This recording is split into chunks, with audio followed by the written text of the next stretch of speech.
On a quiet Sunday morning in late September 1929, the city slowly awakens under a pale autumn sun.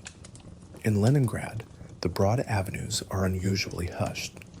Sunday is normally a day of rest, a cherished pause after 6 long days of labor. Families linger over simple breakfasts of black bread and tea. Church bells toll softly in the distance, and for a moment life follows a familiar, gentle rhythm. Neighbors greet each other on their way to markets or worship, grateful for this shared day of respite. Among these early risers is Pyotr Ivanovich, an elderly retiree with kind, tired eyes. He sits on a wooden bench in a small park near his apartment block, watching the world take a breath. Pyotr has seen much in his 70 years. He remembers the old imperial Sundays of his youth and the turbulent times that followed. Wrapped in his worn coat, he observes young couples strolling arm in arm, children chasing one another under the trees. The air is crisp, carrying the distant laughter of friends reunited on their day off. It is a scene of ordinary peace, a tableau that feels timeless and comforting. Yet on this particular Sunday, Pyotr senses an undercurrent of change. A newspaper lies folded on his lap, Pravda, the party's newspaper. Its pages crackle in the breeze as he scans the headlines. The Soviet Union is marching forward into a grand new plan for industrialization. Bold ideas are taking shape, promising to transform work and life itself. One article catches his eye, a proposal for something called the continuous work week. Pyotr furrows his brow, trying to comprehend. The piece speaks of eliminating the old weekly cycle, of keeping factories running without pause. It praises the notion that machines should never sit idle, not even on Sundays. The language is optimistic, fervent, with revolutionary zeal, but to Pyotr it feels unsettling. He gazes back at the quiet street, at the families enjoying this communal day of rest, and wonders what will become of such moments if the proposal becomes reality.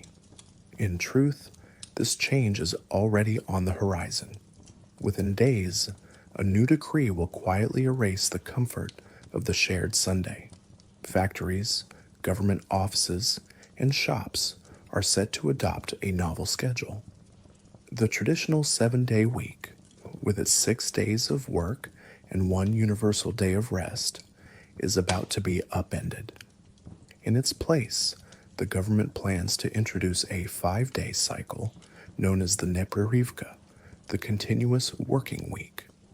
Under this system, the cycle of days will no longer align with Monday through Sunday at all. Instead, each worker will labor for 4 days and then have a 5th day of rest, repeating continuously.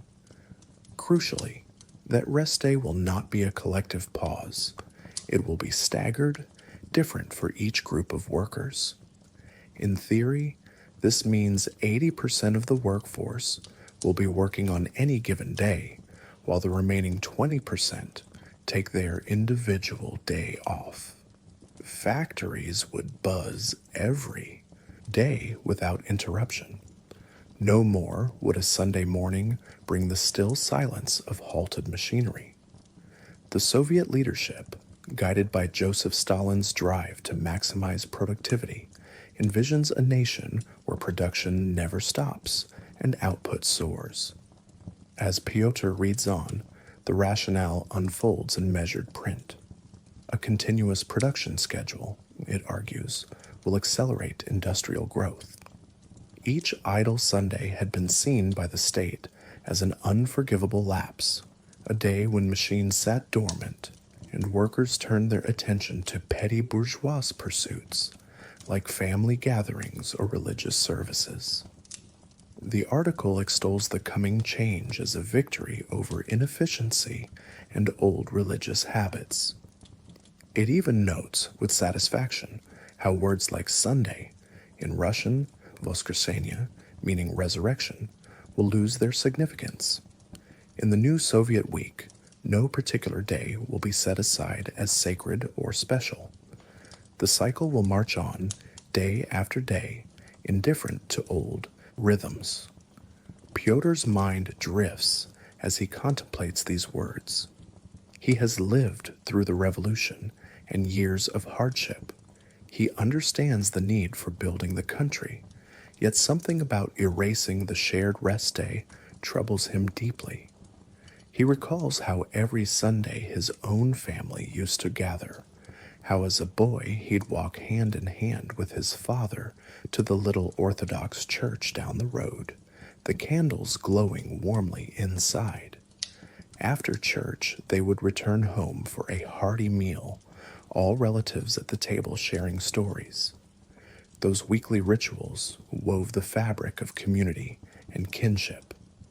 In the chaotic years after the revolution, even as many traditions changed, Sundays still brought people together in a semblance of normalcy. Now, the very pattern of the week, a pattern that has ordered life for generations, is poised to change beyond recognition. As the sun climbs higher, Pyotr folds the newspaper and heads home, each step measured and pensive. Along the way, he passes a factory complex, its brick walls stretching along the street. Normally on Sundays, the great iron gates stay closed, and the yard is empty, save for a dozing guard. Today is no different.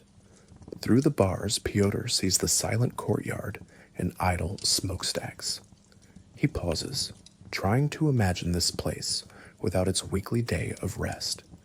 He pictures workers coming and going, even on Sunday, the clang of metal and hiss of steam unbroken from one week to the next. It feels strangely dissonant. Pyotr notices a new poster pasted on the factory wall. In bold red letters, it proclaims, 5 days work, and on the 6th, life shines. Below the slogan, an illustration shows a smiling worker pointing to a calendar with an unfamiliar layout. Instead of the neat rows of 7 columns he's used to, the calendar on the poster has 5 colored circles in a row, repeated over and over. The days are labeled with symbols: a wheat sheaf, a red star, a hammer and sickle, a book, and a Budanovkat, the pointed red army cap. Each symbol, the poster explains, represents a day in the new continuous week cycle. Remember your symbol, it encourages, and you'll always know your rest day. Pyotr gently runs his fingers over the poster's edge, tracing the bright colors. He understands the intention. Every worker will be assigned one of these symbols, perhaps the wheat sheaf or the red star, and so on, which corresponds to their personal day of rest. On that symbol's day, they stay home while their comrades continue working. The poster's cartoonish images make it seem almost playful, as if organizing life by colored symbols were a grand game that all must join. To Pyotr's old eyes, however, there is a sadness in those cheerful drawings. He imagines the implications. If each person has a different rest day, families might no longer share a day off together. A husband marked with the red star might rest, while his wife, assigned the hammer and sickle, must work. Children could be at school on the very day their parents finally have free. Friends who once met every Sunday might find their days off scattered across the calendar like leaves blown astray. The thought leaves Pyotr with a hollow feeling. How lonely it could be, a day of rest, when everyone you know is busy. As he resumes walking, Pyotr is joined by a neighbor from his building, a young man named Yuri, who works at a local printing press. They fall into quiet step together. Yuri mentions that his factory is one of those chosen to pioneer this new continuous schedule starting next week. There's uncertainty in Yuri's voice as he speaks of it. He has heard that each worker will get 1 day off out of 5, more days off in total than before, yet he worries because none of his friends at the press share his assigned rest day. He confides to Pyotr that he and his wife discovered they will no longer have a common day off at all. She works in a textile mill on the other side of the city, and her rest day will be different from his. I don't know when we'll ever spend time together now, Yuri says softly, kicking a pebble down the road. Pyotr offers a sympathetic nod, but finds no easy words of comfort. Instead, he pats Yuri on the shoulder, and they walk on in silence for a while, each lost in thought. By late morning, Pyotr has returned to his modest communal apartment. Through the open window, distant strains of a factory whistle mark the noon hour. Normally, this sound on a Sunday would be out of place, perhaps an emergency or a rare maintenance activity. But soon it may become commonplace.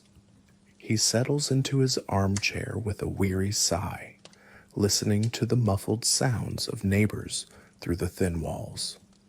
One family is tuning a radio to a government broadcast. A clear, assertive voice spills into the hallway.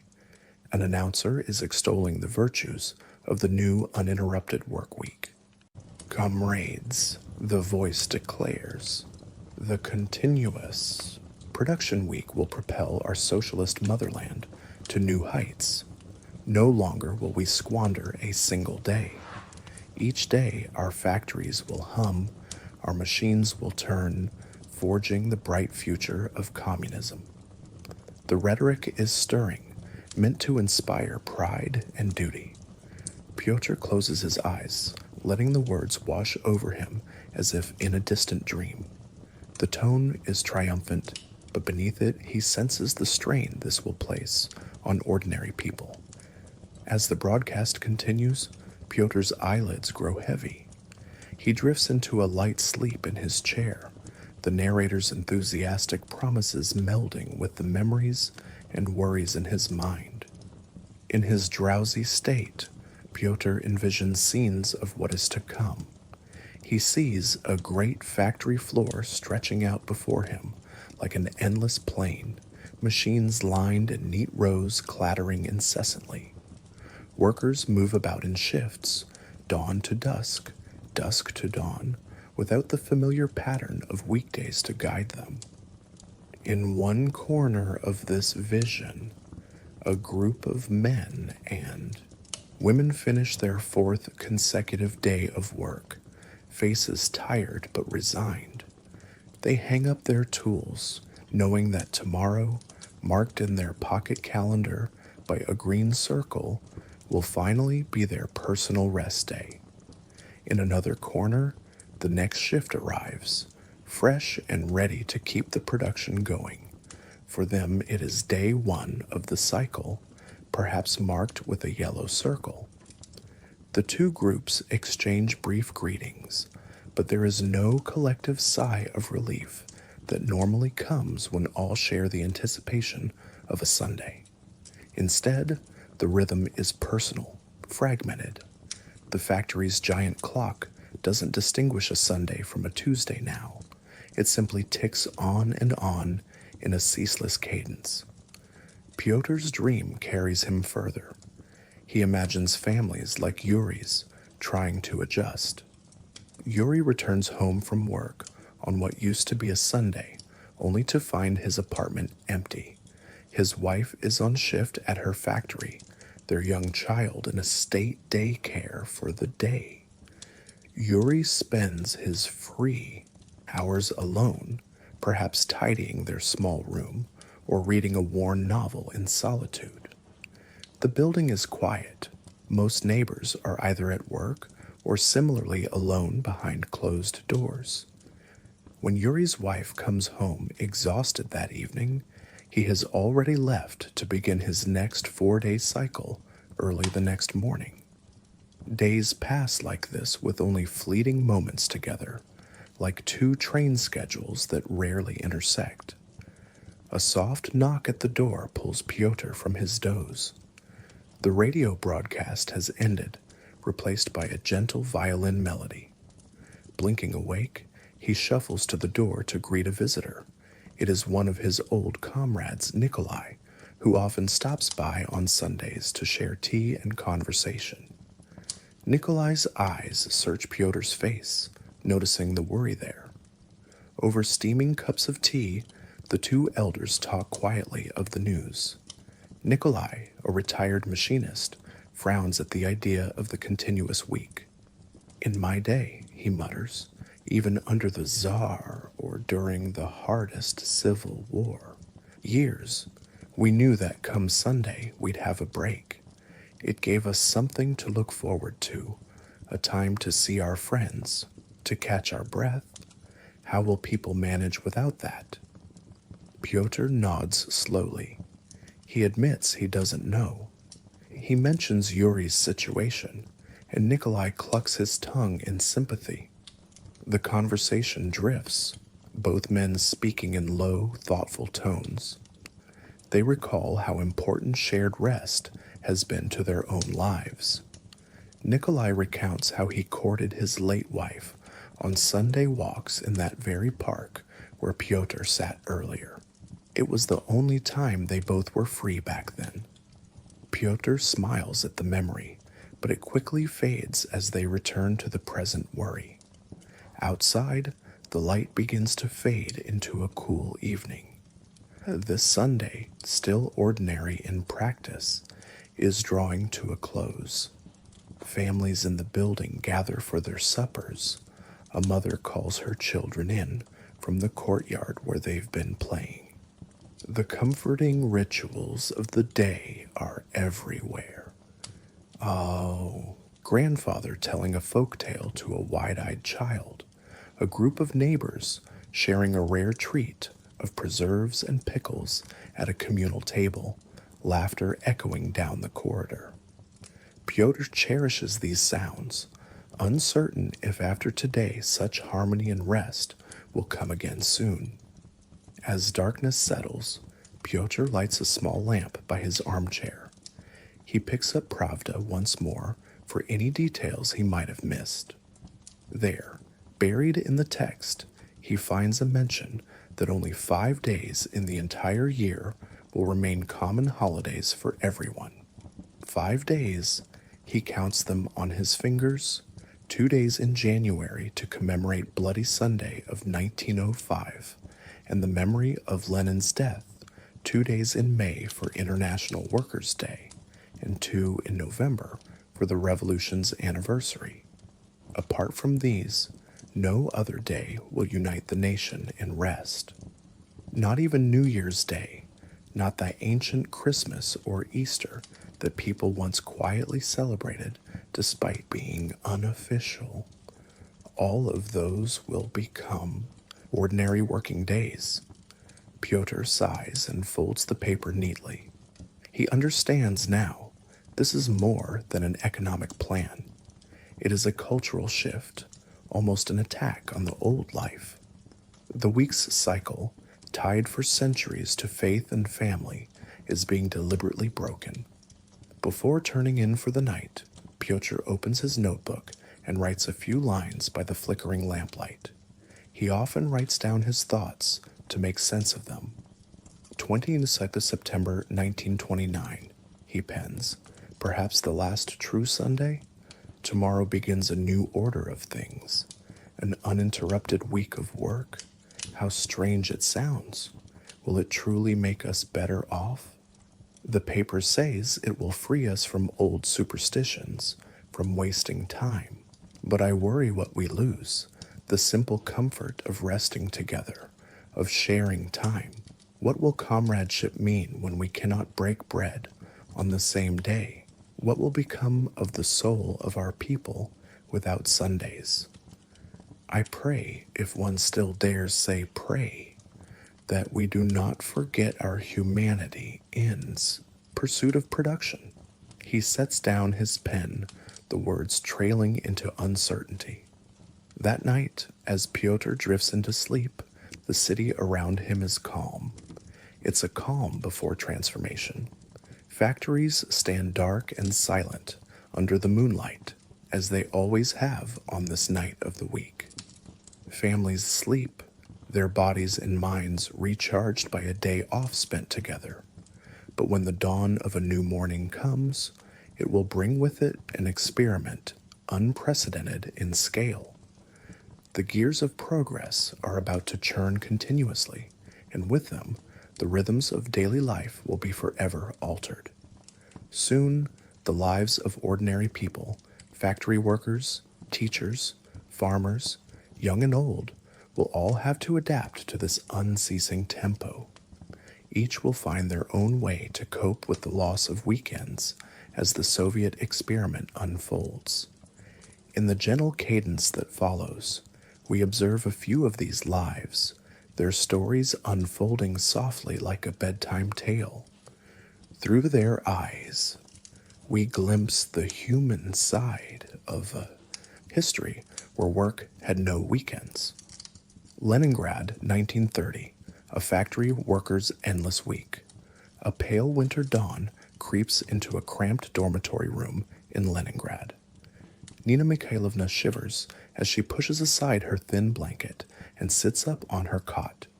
It is early on a day that feels like Sunday. The streets outside are still quiet, dusted with fresh snow.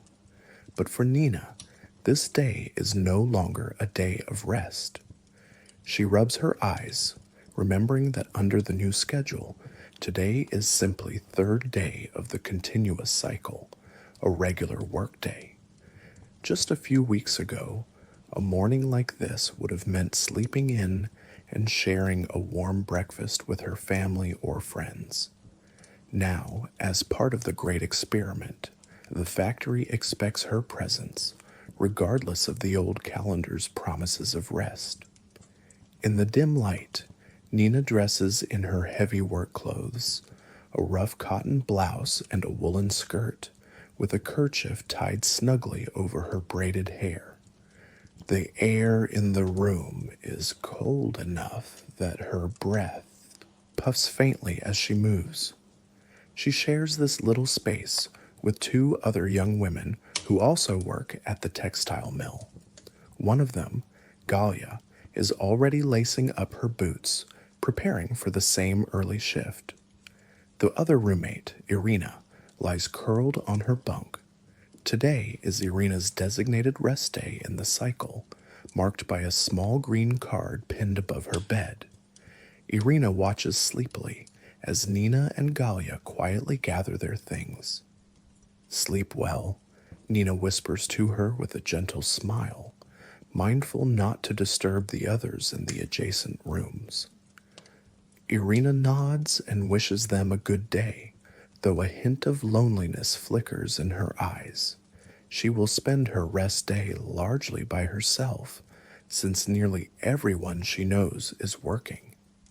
Stepping outside, Nina and Galia are met by the crisp morning air.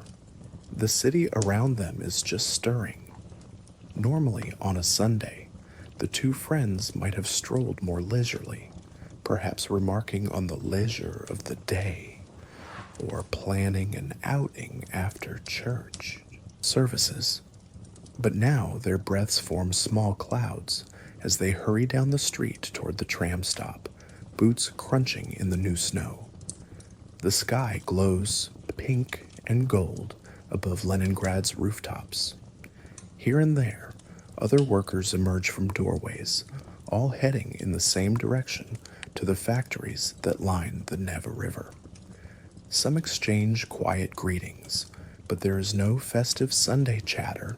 It feels like an ordinary weekday morning, the camaraderie of a shared day off, replaced by the routine of work. As the tram trundles along icy tracks, Nina peers through the window.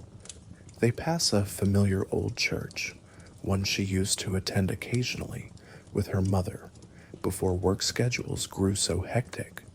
The onion domes are capped with snow.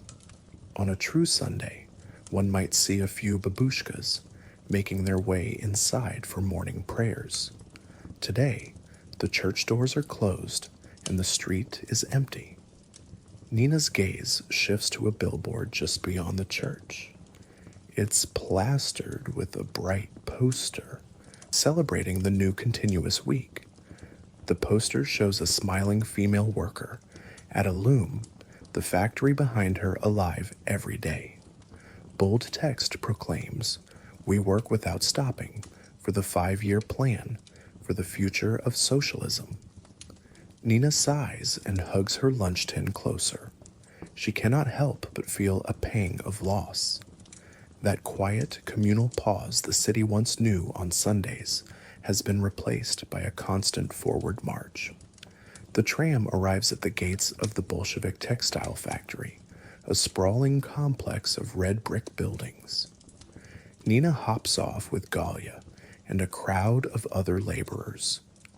Normally, this factory would have slept on a Sunday, only a skeleton staff guarding the property.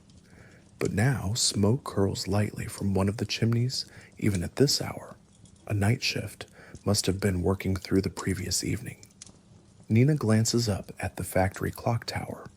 The hands point to 6:45 a.m. In 15 minutes, her shift begins. Inside the main hall, machines already rumble and clatter. The textile mill is awake 7 days a week now, its massive looms threading and thumping relentlessly. Nina walks past rows of humming machines to reach her station. She breathes in the familiar scent of oil and cotton fibers. The air is warm and thick with humidity pumped in to keep the threads from breaking, a constant artificial summer. Beneath the mechanical noise lies a strange new stillness. The usual banter and laughter one might hear on a weekday morning is subdued. The workers here are still adjusting to the notion that today is supposed to be like any other day, even if their bodies and hearts remember the old rhythm. At her loom, Nina checks the schedule chart pinned to the wall. It's a colorful grid, unlike anything the factory used before. 5 symbols repeat across the chart: a red star, a wheat sheaf, a book, a hammer and sickle, and a little soldier's cap. Each symbol corresponds to a group of workers. Nina finds her name under the red star group. That means her rest day each cycle falls on the red star day, which currently is coming after 3 more work days. Galia's name is under the hammer and sickle symbol. Her rest day will come one day after Nina's. They exchange a wry smile about that fact as they don their aprons. It wasn't lost on either of them that they won't share a free day anymore, unless by some luck the cycle aligns once in a great while or an official holiday arrives. As the shift bell rings, the hall echoes with the rhythmic churn of looms picking up speed. Nina threads yarn through the mechanism of her loom, and it jolts into motion, its wooden frame trembling. Soon her hands move with practiced ease, guiding the threads, fixing snags, keeping an eye on the pattern emerging in the fabric. This work has always been physically demanding, but now it feels mentally dissonant as well. She tries to focus on the motions, yet a part of her is keenly aware of the date. It is Sunday by the old calendar, the day her family would normally write letters or go for a walk by the river. She wonders what her parents back in their village are doing today. Her father used to rest on Sundays after tending to farm duties all week. Her mother would bake a special loaf of bread for the evening meal. They must be aware of the new decrees, But on their farm, perhaps life continues as before, at least for now.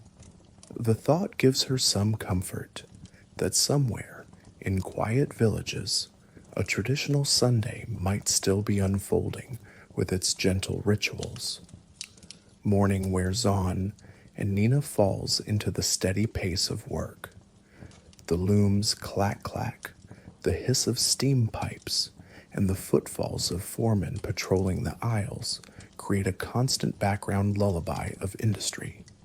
Oddly, as repetitive as it is, the sound almost has a hypnotic effect, lulling the mind into a kind of trance. To keep herself alert, Nina hums under her breath a folk tune her mother taught her. The melody is soft and sorrowful, but it soothes her. Nearby, Galia joins in humming along, the tune just audible under the machine's din. In that quiet act, the two young women find a tiny pocket of shared humanity amid the mechanical routine. At the first short break of the morning, Nina flexes her fingers and steps back from the loom. She and Galia sip hot water from a thermos. Tea leaves are scarce, but even plain hot water is a comfort in the chill of the factory. A few other women gather, and the small group forms a circle between towering spindles of thread. They speak in low voices about the new schedule. My Alyosha hasn't had a proper day with our son in weeks, complains one woman, adjusting the kerchief over her hair. His rest day is Tuesday, mine was yesterday, and little Petya still has school on Saturdays like before. We're never together. Another worker nods and adds, I ended up spending my day off alone in the dormitory. There was nothing to do. Everyone else I know was working. It hardly felt like a rest. There is a communal sigh as each shares similar experiences. One mentions a letter she saw reprinted in the newspaper from a worker in another city. He wrote, What is there for me to do at home if my wife is at the factory, my children at school, and nobody can visit me? It is no holiday if you have to have it alone. At this, a murmur of agreement passes through the circle. Those words capture exactly the feeling gnawing at them. Galia, younger and a bit more optimistic, tries to brighten the mood. At least we get more days off in total now, right? She offers, quoting the official line. We used to rest 52 days a year. Now it's around 72 with this system. In a way, we're lucky to have more free days. Nina gives her friend a small, understanding smile, but asks gently, What good are those days off if none of them match the days off of the people we love? She glances at the others. An extra day of rest can feel lonelier than a day of work when you spend it all by yourself. The women fall silent, their breaths misting in the drafty hall. They all understand this paradox. Mathematically, they have been granted more leisure, but the staggered timing drains much of the joy from it. The whistle trills, signaling the end of break.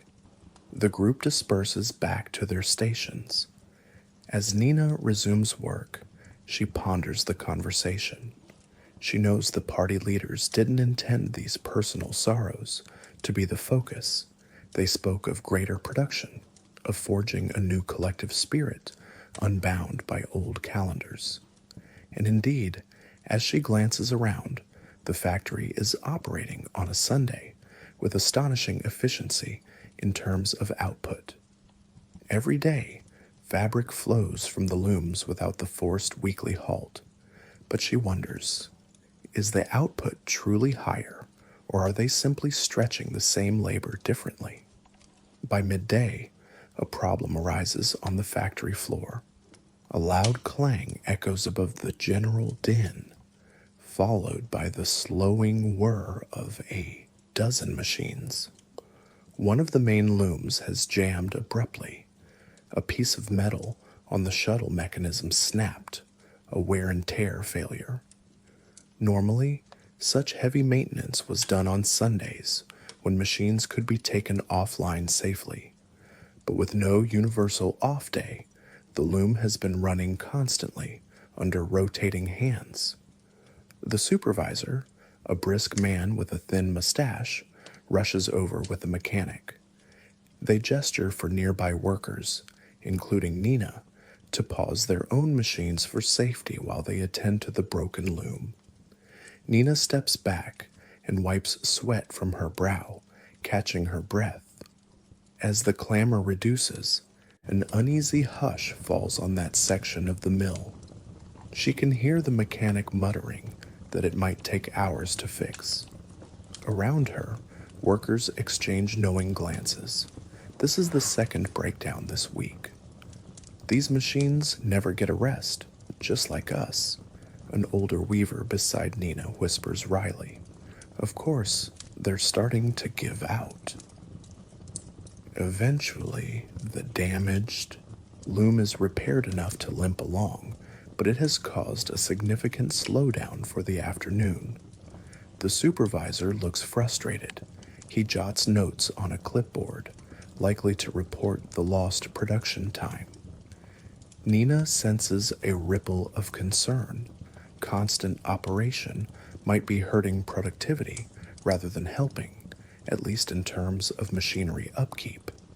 However, as the gears grind to life again, no one voices this too loudly. They all know the new system is the pride of the state right now, and open criticism at work might be unwise. Instead, they exchange sympathetic nods and return dutifully to their labors. When the long shift finally ends, dusk has fallen outside. Normally, on a winter Sunday evening, Nina might have gone to visit her aunt's family across town, or joined girlfriends for a short walk before the next work week began. Today, she emerges from the factory with Galia by her side, both exhausted, and steps into a world that still feels like a regular weekday. Shops in the city center remain open late. Streetcars run their standard routes, and people bustle about as on any other day. The calendar may say Sunday, but society is trying to act as if it isn't. On the tram ride home, the two friends sit in tired silence at first. The streetcar's lights cast a gentle flickering glow on the faces of passengers, many of them fellow laborers with lunch tins and tool bags.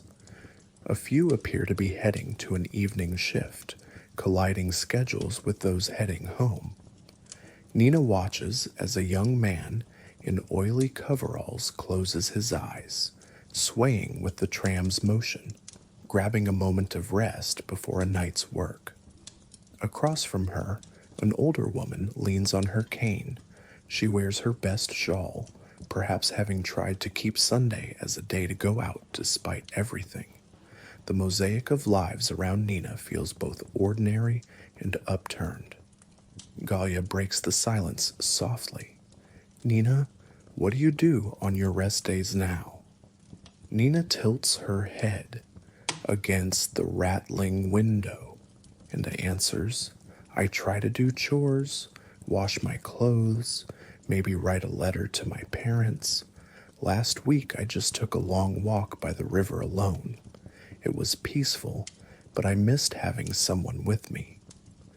She half smiles, recalling feeding a few pigeons by the water and watching couples who had somehow aligned their time off strolling by. Galia nods. I usually catch up on sleep, but then I find myself wandering the city. It's strange. Everything goes on as normal, but I feel out of sync with everyone else. Nina understands that perfectly. On her last rest day, a Thursday, she remembered walking past her favorite bakery only to find it crowded with office workers on their lunch break. She realized, with a touch of absurdity, that it was a workday for most, only she was off. The world didn't pause for her as Sundays once did for everyone. It was as if she had fallen out of time for a day, a spectator to life rather than a participant. Back at the dormitory by early evening, they part ways to their respective rooms. Nina quietly enters her shared quarters to find Irina, who had been off, tidying up and preparing a simple cabbage soup. Irina offers her a bowl. "How was it today?" she asks gently. Nina musters a small smile. "About the same." One of the big looms broke again. Irina shakes her head as she ladles soup. This schedule is even wearing out the iron and steel, it seems. The two sit at a tiny table by the window, blowing on their soup to cool it. Irina talks about her lonely day. She read an old novel, mended her stockings, and took a nap. "I kept thinking it felt like a Sunday, but none of you were here," she admits, glancing at the empty cots of Nina and Galia. "I almost went to the factory gates just to talk to someone I knew." Nina reaches over and pats her friend's hand reassuringly. "At least we'll be together tonight. And tomorrow you and I will work while Galia finally takes her rest." They both chuckle softly at the merry-go-round they live in. As night deepens, the dormitory grows quiet. Nina writes a short entry in her diary by candlelight while Irina sleeps. She notes the date. It still feels uncanny to call it by its number rather than a weekday name. January 1930, she scribbles. "It has been several months since Sundays disappeared. I've begun to forget how it felt to have everyone resting together. We are like little islands of time, each on our own cycle. I miss the old Sunday gatherings dearly, but I carry on. There is a kind of pride in contributing to our nation's progress, yes, but also an ache for simpler togetherness." She pauses, tapping the pen, then adds, "At the mill we work continuously, yet sometimes it seems we are growing more tired and less connected. I pray this sacrifice is worth it in the end." With that thought, she closes the diary and climbs into bed, the distant thrum of the city's factories lulling her to sleep. Days turn into weeks, and winter slowly yields to spring. The 5-year plan's feverish pace touches every part of Leningrad. Factories like Nana's are expected to overfulfill quotas, and the workers push themselves to meet the goals. They do so now in a blur of rotating shifts. By April, Nina has settled into the pattern of 4 days on, 1 day off, though the emotional sting persists. One sunny afternoon on her rest day, she ventures to the city's central park. Trees are budding with new leaves, and children are playing along the paths. She finds a bench near a fountain and takes out a letter from her mother that arrived earlier in the week. Her mother writes from their village that things are hectic there too, with the ongoing collectivization of farms, but at least she notes, "Our Sundays are still Sundays here." They haven't fully adopted the continuous schedule on the kolkhoz, though officials talk about efficiency all the time. Nina can almost hear her mother's gentle, scolding tone. "Try to go to church when you can, my dear, even if it's not Sunday. Don't forget to rest truly, not just physically." Her mother worries that Nina will wear herself down, body and soul, in this new, relentless tempo. Folding the letter, Nina allows herself to relax on the bench, face tilted towards the mild spring sun.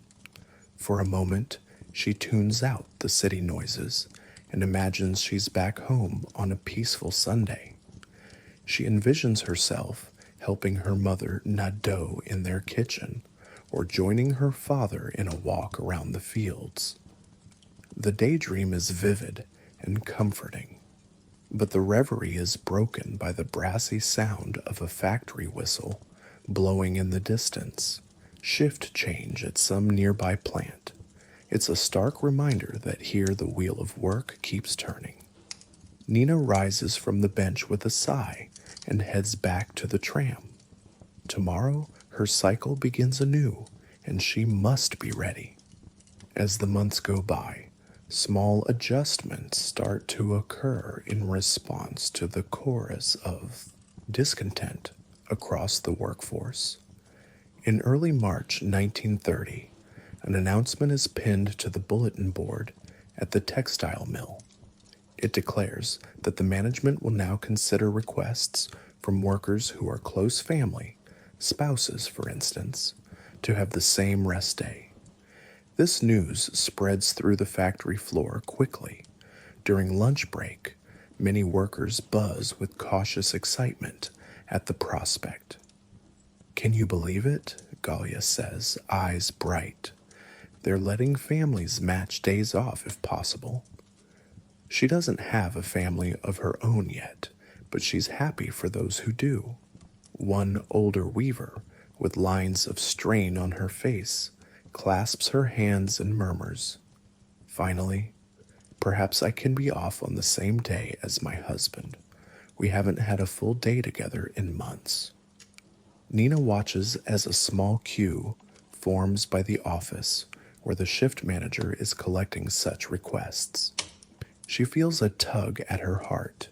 She has no husband or children to apply with, yet she shares in the relief vicariously. That evening, she writes to her brother, who works in a metalworks factory, urging him to ask for the same rest day as his wife. "They are listening, Kolya," she pens optimistically. "Maybe things will get a bit easier for families now."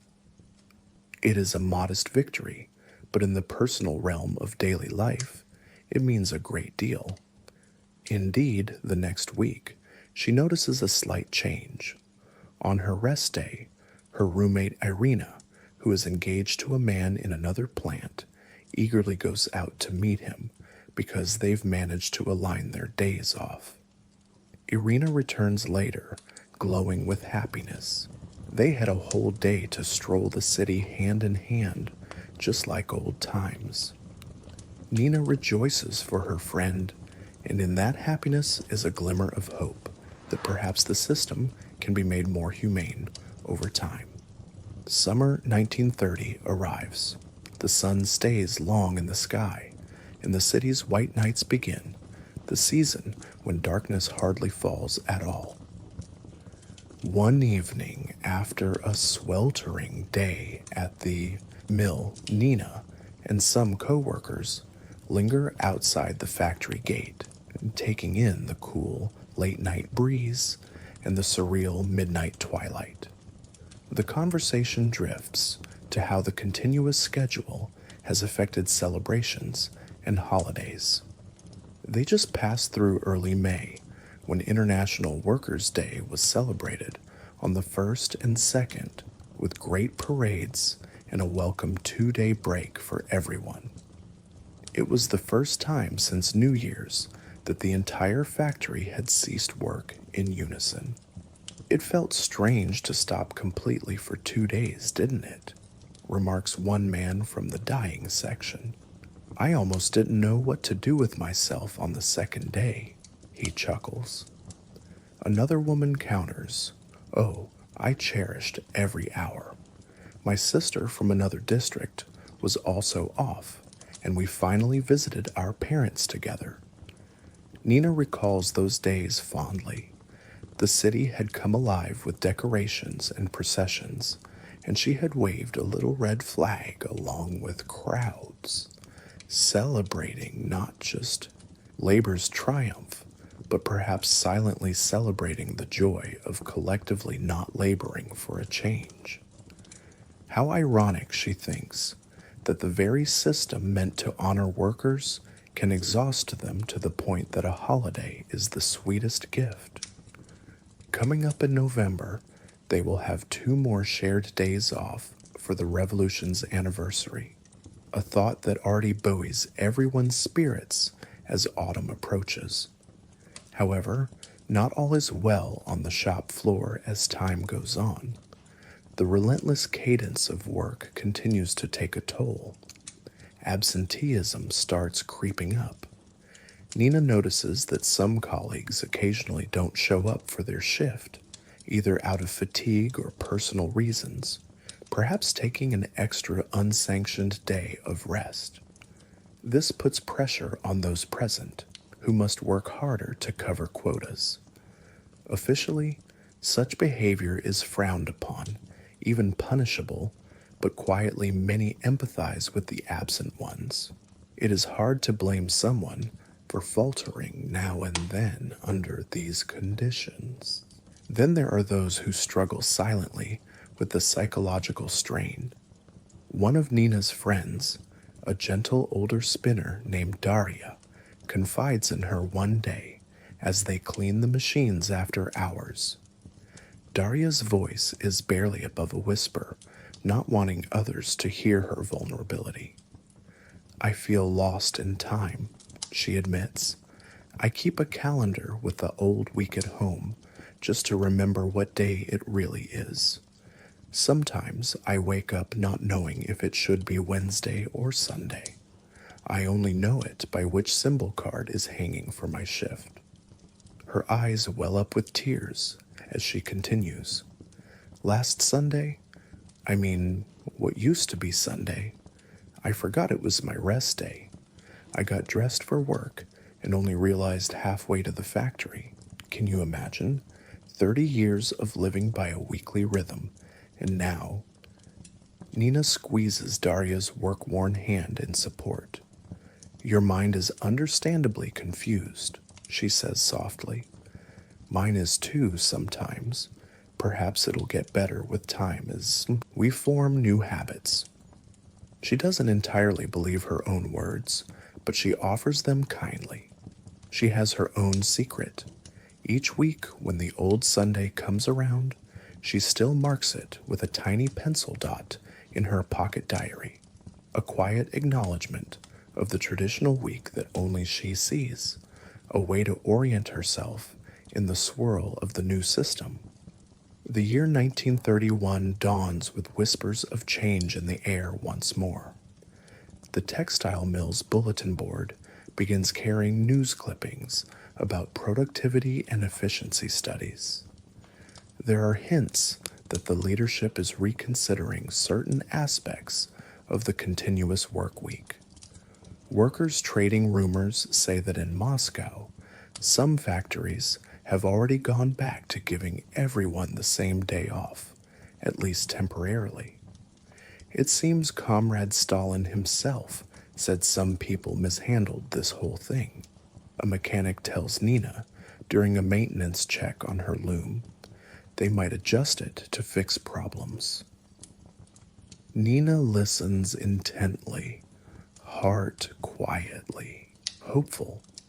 The idea of having a common rest day again, even if not on Sunday but any day, sounds like an unimaginable luxury now. Indeed, one warm June afternoon, the manager calls for a short assembly at the end of their shift. The tired workers gather around near the loading bay, wiping sweat and fiber dust from their faces.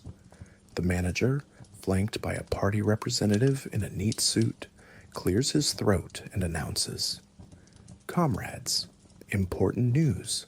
Our factory, along with many others, will be transitioning to a new work schedule starting next month. We will adopt a 6-day work week pattern." A ripple of murmurs spreads through the crowd. He continues, "This means all of us will work 5 days, and then the 6th day will be a uniform day of rest for everyone." Now the murmuring grows louder, surprised but largely pleased exclamations. Some exchange glances to confirm they heard right. Everyone off together? The manager raises a hand for quiet and adds, "Production needs..." and maintenance requirements have made this adjustment necessary. The continuous 5-day week is being modified to improve efficiency and accountability. On each 6th day of the month, the 6th, 12th, 18th, 24th, and 30th, the factory will shut down for a collective rest day. We will all share that day off. Nina feels a lightness bloom in her chest. Collective rest day, how melodic those words sound. Around her, faces that usually look drawn soften into tentative smiles. One burly weaver grins broadly and jokes, "Does that mean we might actually get to spend a day with our families without requesting special permission?" The party man gives a thin smile and replies, "Indeed, comrade, this will help restore order and personal responsibility, and no one will have to rest alone anymore." Walking home that day, Nina and Galia are nearly giddy. "It's the end of Nebrivka, isn't it?" Galia says, swinging her lunch pail lightly. "Well, maybe not entirely the end, but the end of the worst part, being out of sync with each other," Nina responds. She cannot wait to tell Irina that soon their little trio might actually enjoy a free day all together again. That evening, the dormitory has an air of quiet celebration. Nothing rowdy, just a collective sigh of relief. Irina starts making grand plans for the first common day off. We can all go to the market together, or even take a boat ride on the Neva. It's been ages since we could do something as a group. Nina joins in the speculation, allowing herself for the first time in a long time to anticipate a day not defined by isolation or work, but by fellowship. True to the announcement, July 1931 brings the new Shestednevka, the 6-day schedule. It is a bit awkward at first. The calendar is rearranged so that each month is divided into 5 6-day weeks, with that extra day at month's end sometimes hanging off. People chuckle at the notion that Monday or Friday no longer officially exist on paper. Days are now simply labeled first day, second day, and so on. But the crucial thing is the 6th day.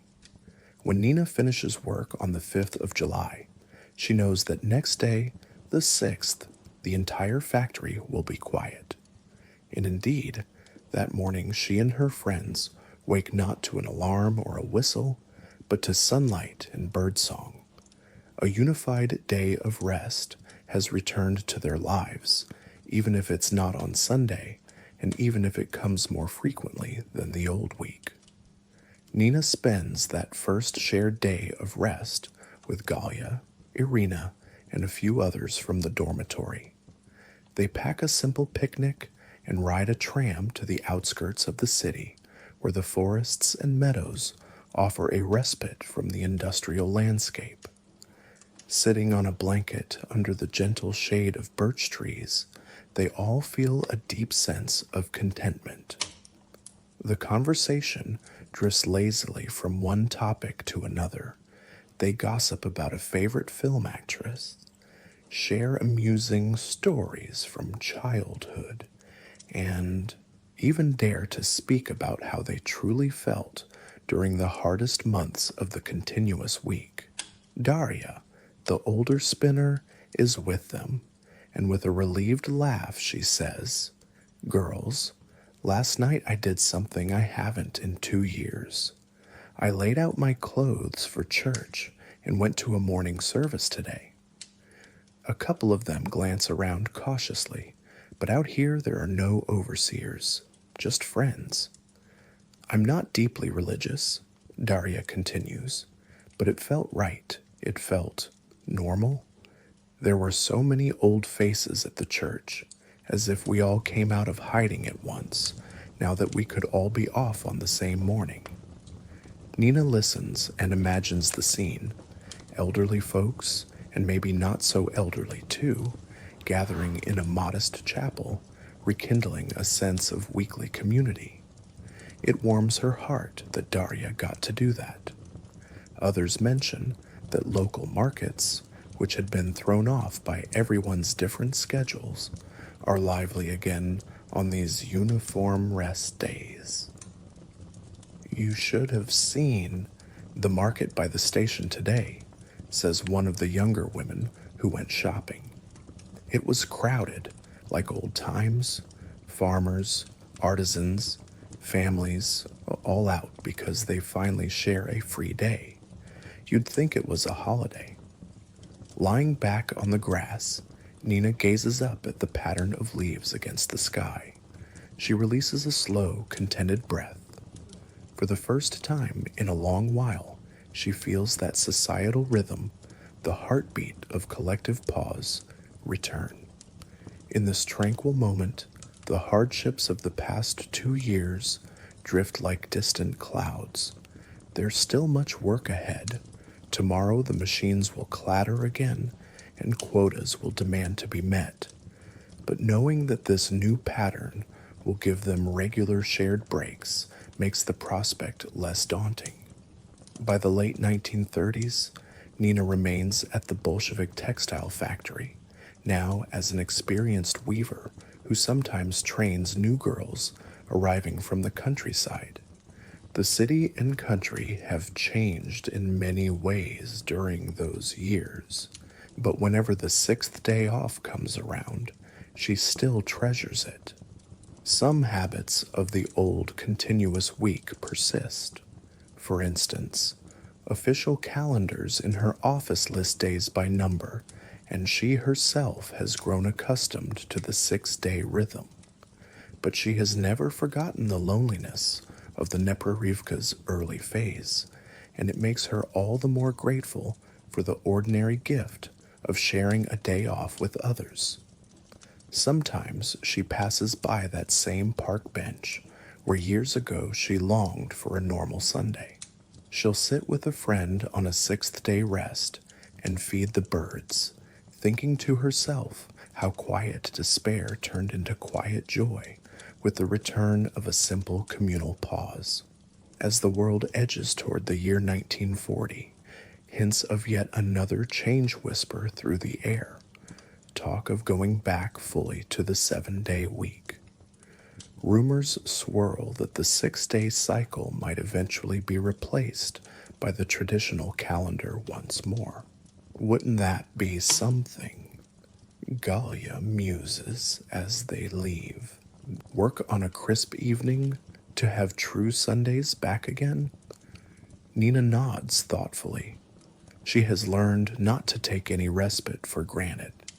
If and when that day comes, she thinks, she will mark it with celebration, perhaps by visiting her aging parents' graves on a Sunday and saying a prayer in the open daylight, just as they would have wanted. For now, Nina carries on dutifully in her work, but with a calmer heart. The endless week has found an ending of sorts, or at least a gentler cadence. In her own quiet way, she survived the experiment's toughest days and saw life regain some balance. In the loom's steady rhythm and the pattern of threads she weaves, she sometimes imagines she's weaving back together the torn fabric of time, each shared rest day a golden thread restoring the tapestry of community. With each cycle that brings that common day of rest, she feels that people around her draw just a little closer again, breathing in unison, living not as isolated cogs, but as a collective once more, if only for a day at a time. Fragmented days, a schoolteacher's family life. In Moscow's bustling outskirts, the winter of 1929 gives way to 1930 under a slate-gray sky. Alexei Sergeyevich, a high school teacher, buttons up his threadbare overcoat as he prepares to leave for work. It's early morning and a light snow is falling. Inside their modest apartment, his wife Natalia wraps a scarf around their young daughter's neck, getting the child ready for the day. Their 10-year-old son, Victor, still groggy, is pulling on his school uniform. This scene of a family rushing through a weekday routine seems ordinary, except for one detail. Today is Sunday by the old calendar. Alexei pauses by the door, glancing at the small wall calendar they keep in the entryway. It still shows the familiar 7-day grid out of habit, though over it they've penciled in new notations. Today, a red X is drawn through the box labeled Sunday, a reminder that this Sunday is no longer a universal day off. He shares a resigned smile with Natalia as she hands him a lunch parcel. "I'll be home by 6, he says softly, leaning to kiss her cheek. She nods and replies, "I'll be at the office until 7. Mama will watch the children after school." Over the children's heads, they exchange a look of quiet frustration. It has been 2 months since their lives were rescheduled by decree, and they are still adapting to the jagged edges of time that no longer align. Outside, the city streets are coated in slush.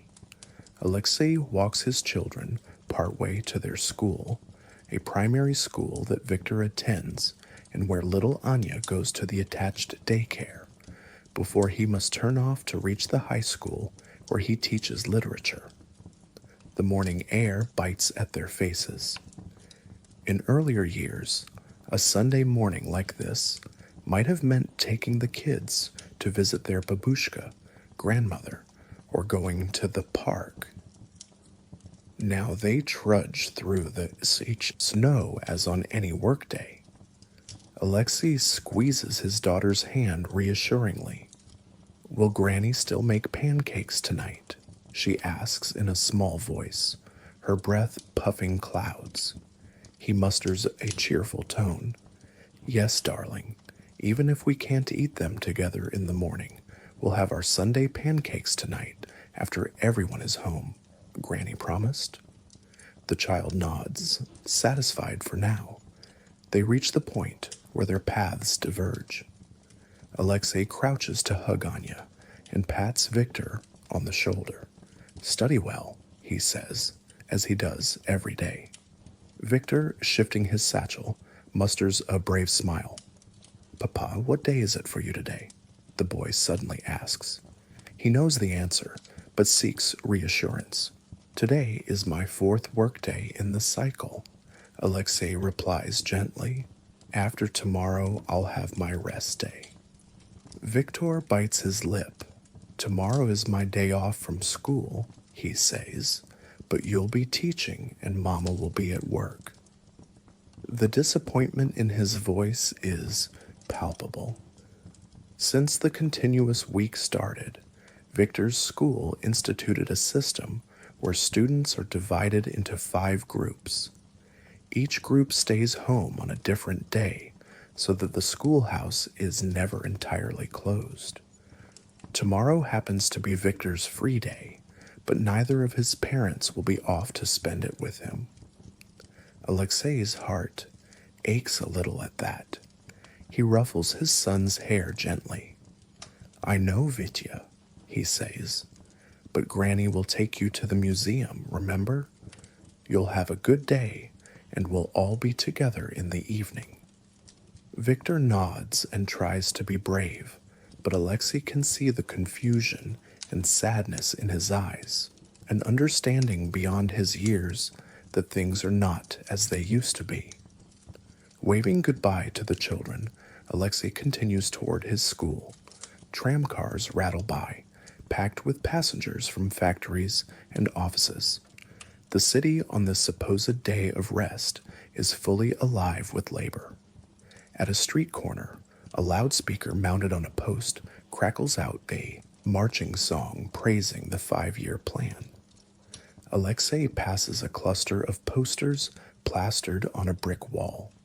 One shows a family at a factory assembly line, all smiling with a slogan, "We work for the future, no days wasted." Another depicts a calendar with a 7-day week crossed out by a bold red slash.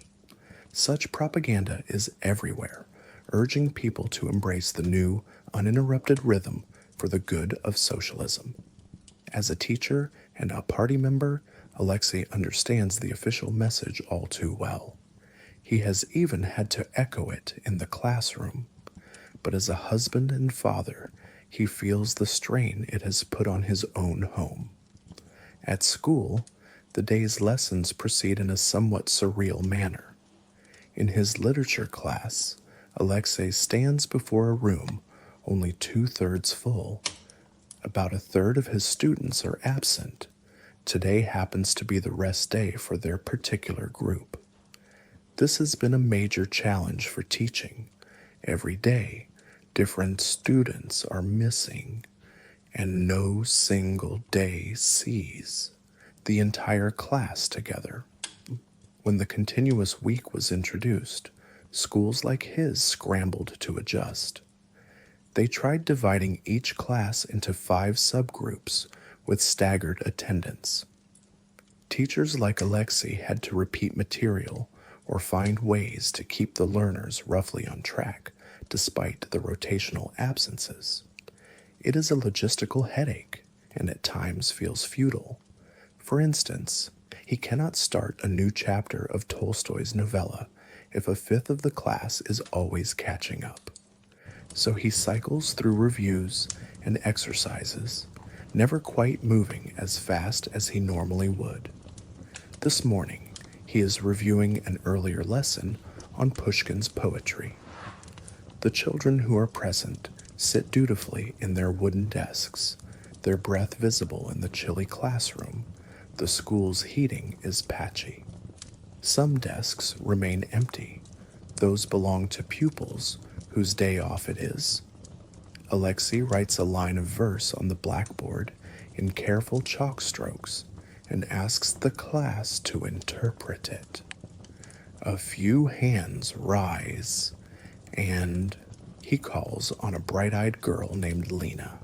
She begins to answer, but as she does, the door creaks open and a couple of tardy students shuffle in. They look apologetic. One murmurs that his mother forgot which day he had school, thinking it was his rest day. Alexei simply nods and motions them to sit. He can't fault the parents for losing track. Even he has to maintain a chart at home to remember his children's attendance days. As Lena finishes her interpretation of the poem, Alexei offers gentle praise and adds context for those who missed the prior discussion.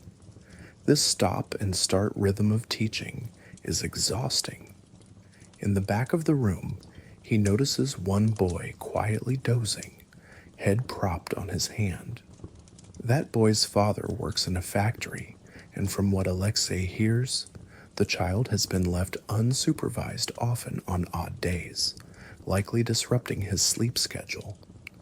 Alexei walks over and taps the desk lightly to rouse him, giving a sympathetic half-smile rather than scolding him. He knows these children are as much victims of the chaotic calendar as the adults.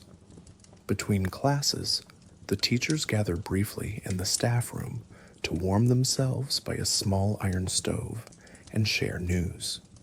The talk naturally drifts to the continuous work week's effects. I had 3 parents come to me confused about the timetable for attendance, sighs one teacher, rubbing her temples. They keep asking why we can't just have everyone off on Sunday like before. What am I to tell them? Because the machines must run? They don't care about machines when their child hasn't seen their father in a week. Another teacher, an older man nearing retirement, shakes his head. In all my years, I've never seen families so disoriented. One of my students wrote an essay about how her family can't even have dinner together anymore because each one comes home at different times or different days. It was heartfelt and heartbreaking. Alexei listens quietly, then adds in a low voice, My own son asked me this morning what day it truly is. He's 10, and even he feels something's off, something deeper than just the date. We've lost the common beat that kept us in step. The others nod solemnly. They all are careful not to sound too openly critical, but in this small circle the candor slips out. They say it's temporary pain for permanent gain, murmurs the first teacher, echoing a party phrase. But at what cost to these children's childhoods? Before returning to class, Alexei stops by the principal's office to drop off some paperwork. Through the door, he hears the principal speaking on the phone in a polite yet strained tone. Yes, Comrade Inspector, the curriculum adjustments have been implemented. No, we can't cover material as quickly, but we are trying. Attendance? Around 80% any given day. The principal's voice is tinged with anxiety. It reminds Alexei that teachers are under scrutiny to make this work. No, matter the difficulties. The school day finally ends in the late afternoon. Normally, teachers would linger to mark papers or plan, but many now rush home to catch precious overlapping hours with family. Alexei pulls on his coat and boots and steps back into the cold. Dusk is falling early. The street lamps flicker on, casting cones of pale light on the snow. He makes his way to his mother's apartment, where his children should be by now. At Babushka's flat, the smell of buckwheat porridge and fried onions envelopes Alexei as he enters. The children are seated at the small kitchen table, swinging their legs and chattering with their grandmother. "Papa," little Anya exclaims, sliding off her chair to hug his knees. Victor grins broadly at seeing his father at last. Even one normal school day apart feels long to a child. Alexei greets his mother, Anna Ivanovna, an elderly woman with silver hair, neatly pinned back and kind, wise eyes.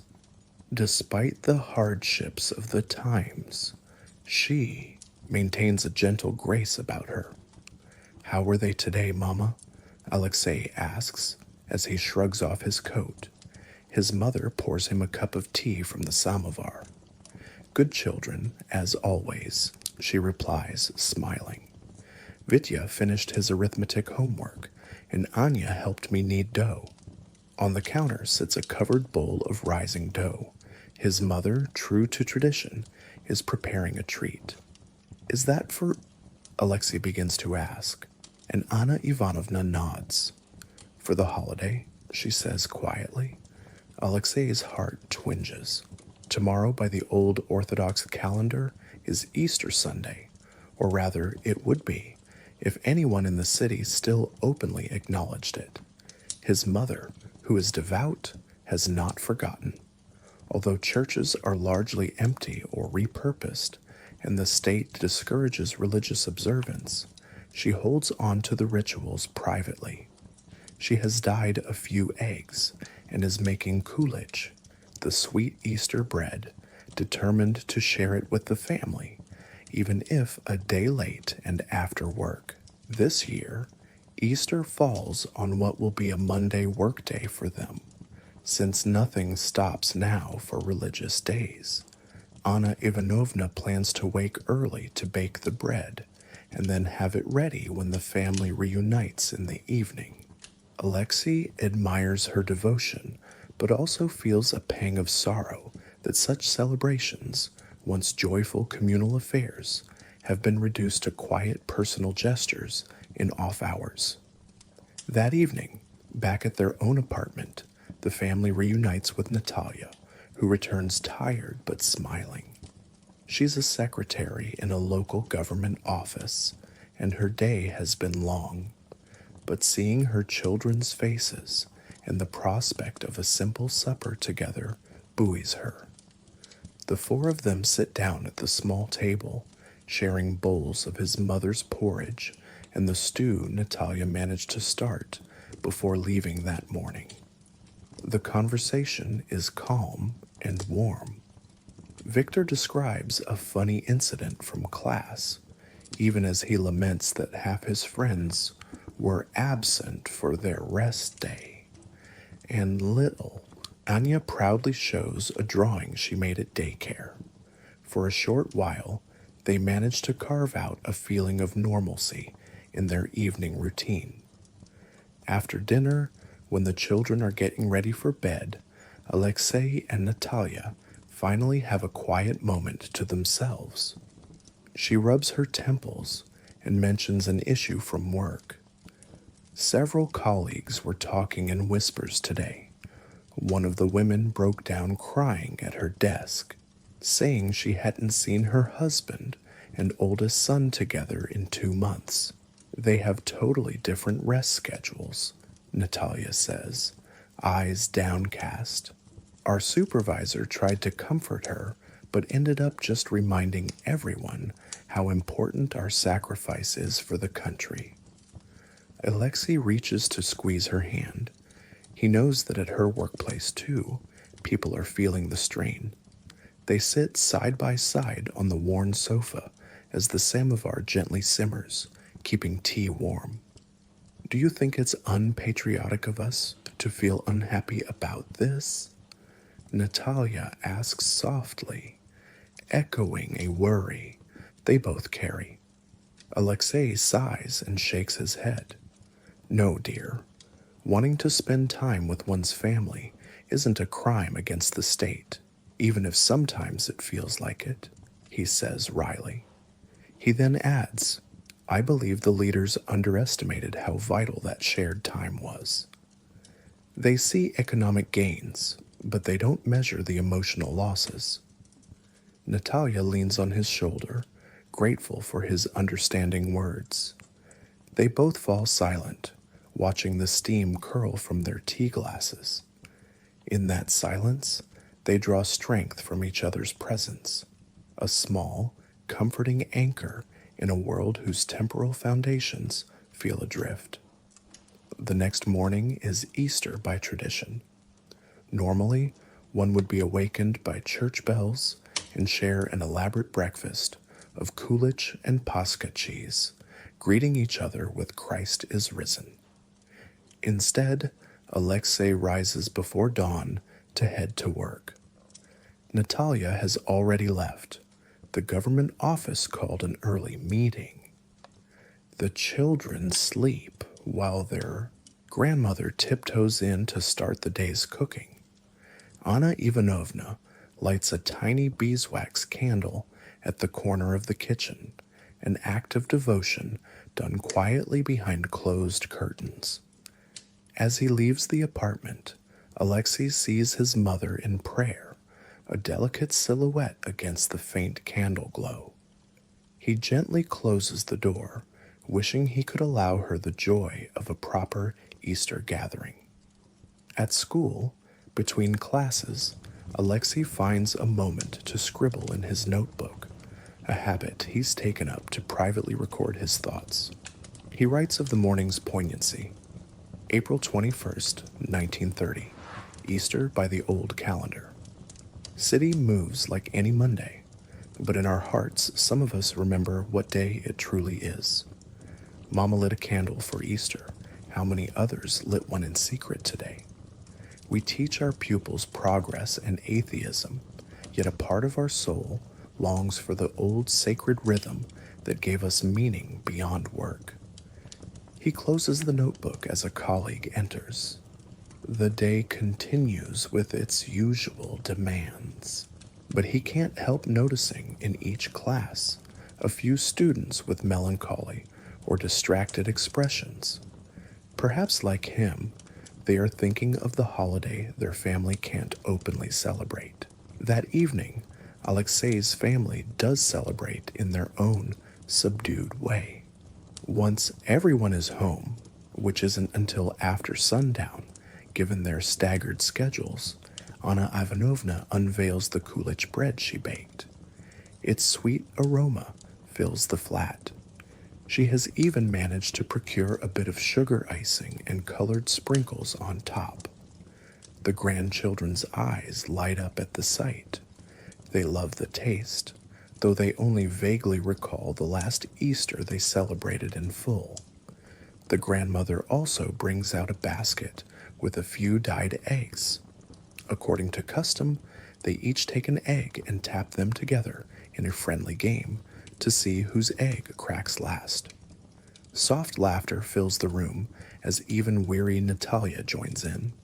For a moment, it feels like old times, the warmth of tradition wrapping around them.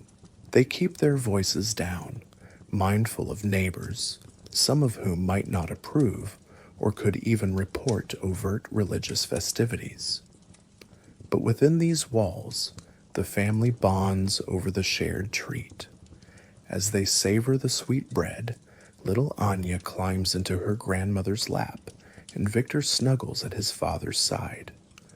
"Why don't we do this more often?" the boy asks innocently. No one has a ready answer. "Because it's a special occasion, dear," his mother says at last. Alexei and his mother exchange a knowing glance. The truth is, they would love to do this more often, to share meals and moments regularly, not just steal them when possible. Summer arrives, and with it some rays of relief. In June 1930, word reaches the teachers that families can now apply to have matching rest days. Natalia excitedly tells Alexei one evening after work that her boss informed everyone about this new policy. They waste no time. The very next day, Alexei goes to his school's administrator and fills out a form requesting that his rest day coincide with Natalia's. She does the same at her office. A few weeks later, their request is granted. From then on, both will share the same rotation symbol. The news feels like a small miracle. When they tell the children, Victor jumps for joy.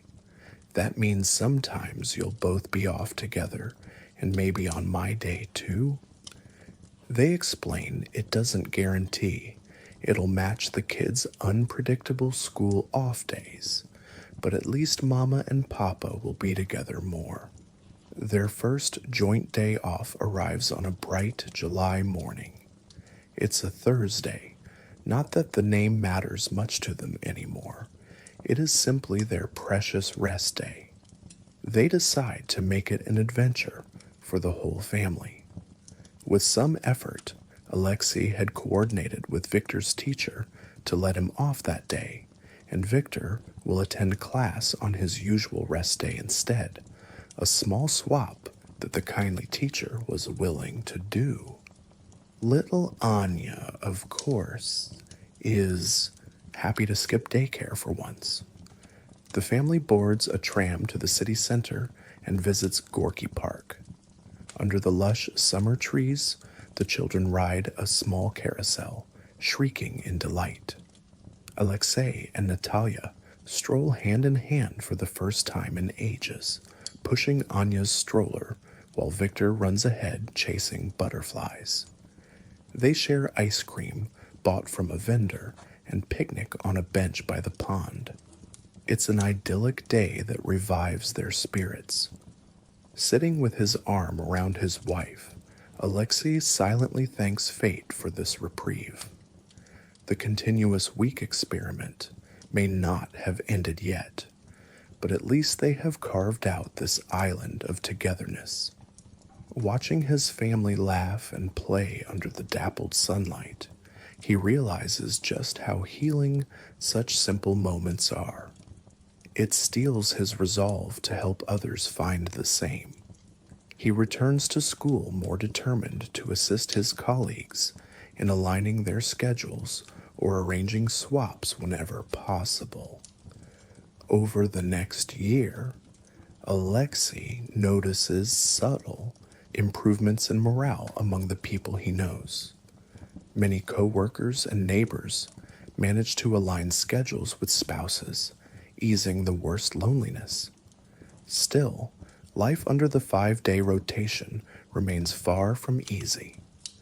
Maintenance issues and fatigue persist across the city, though those are mostly concerns whispered about by the industrial workers. For the teachers and office clerks like Natalia, the main lingering gripe is the confusion and separation. At least now, on his rest days, Alexei is not completely alone. He and Natalia can tackle errands side by side or visit friends, if those friends happen to be free. Social life, once nearly extinguished, rekindles slowly. They even arrange monthly gatherings with two other couples who share the same rest day. On those evenings, the adults sit around playing chess or discussing books by lamplight, while the children sprawl on the carpet playing simple games. These small social circles help mend the frayed threads of community that the eight's staggered week had snapped. 1931 brings a new chapter in the ongoing saga of the work week. One humid afternoon in late June, Alexei is at home marking student essays when he hears excited voices through the open window. His apartment overlooks a courtyard shared by several buildings. Down below, a few neighbors have clustered talking animatedly. He catches phrases like 6-day week and common day off. His pulse quickens. Setting aside the papers, he goes downstairs to learn the news. A neighbor who works in a city administrative office explains breathlessly, "It's official. They are changing the schedule again. We're moving to a 6-day week with everyone off on the 6th day." Alexei's eyes widen. "Everyone on the same day?" he repeats. The neighbor nods vigorously. "Yes, no more of this constant rotation where none of us match. Now every 6th day will be a universal rest day." They said it's to solve problems with coordination and maintenance. The relief that floods Alexei is almost giddy. He thanks the neighbor and rushes back upstairs 2 steps at a time to tell his family. Natalia is home from work by then. Today happened to be their shared rest day. When she hears, her face breaks into a radiant smile. "Sasha, does this mean Sundays are back?" little Anya asks, not fully understanding but seeing her parents' joy. Alexei sweeps her into a hug. "Something like that, sweet one. Maybe not Sunday exactly, but a day when we're all off together regularly." Victor whoops in delight. Sure enough, a formal notice comes from the education department to the school within days, outlining the transition. Starting in the second half of 1931, the city's schedule would shift to the 6-day cycle, 5 days of work or school, followed by 1 uniform day off for all. The specific off day rotates through calendar dates, rather than always Sunday. But crucially, it is shared by everyone at the same time. Schools will now close on those common rest days, and classes will be held in 5-day blocks with all students present each day. The continuous overlapping attendance plan is to be scrapped. A collective sigh of relief seems to pass through the school when this is announced. Teachers hug each other, some with tears in their eyes, at the prospect of having their full classes together again, and knowing they too will share breaks with their families like normal. When the 6-day week, Shestidnevka, takes effect, it feels like emerging from a long, strange dream. On the very first uniform day off, which happens to fall on the 6th of the month, Moscow takes a breather in unison. Factories fall silent, classrooms are empty, shops mostly closed. People step out into the streets that day with an almost festive air, greeting neighbors they haven't seen in a while, making plans to visit relatives. The parks fill up with strolling families, just like the old Sundays of yore. Albeit now these gatherings come after 5 days of labor instead of 6. For Alexei's family, it marks the return of cherished routine. They reinstate a tradition of a weekly family dinner at Babushka's house on the rest day. Anna Ivanovna couldn't be happier. She prepares her famous vegetable stew and invites a couple of old friends as well.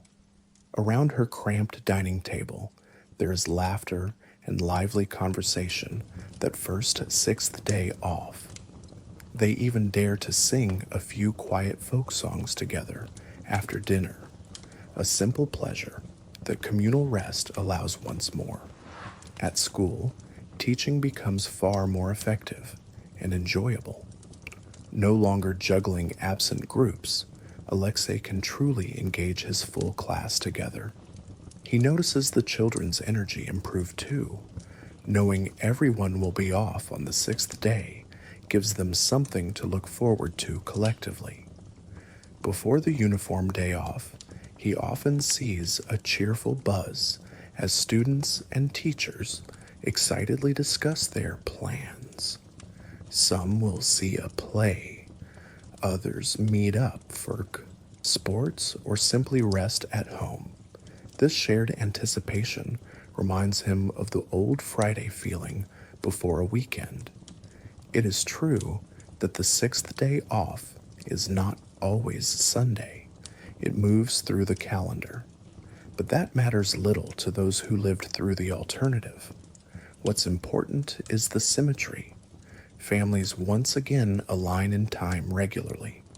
The psychological balm this provides is immense.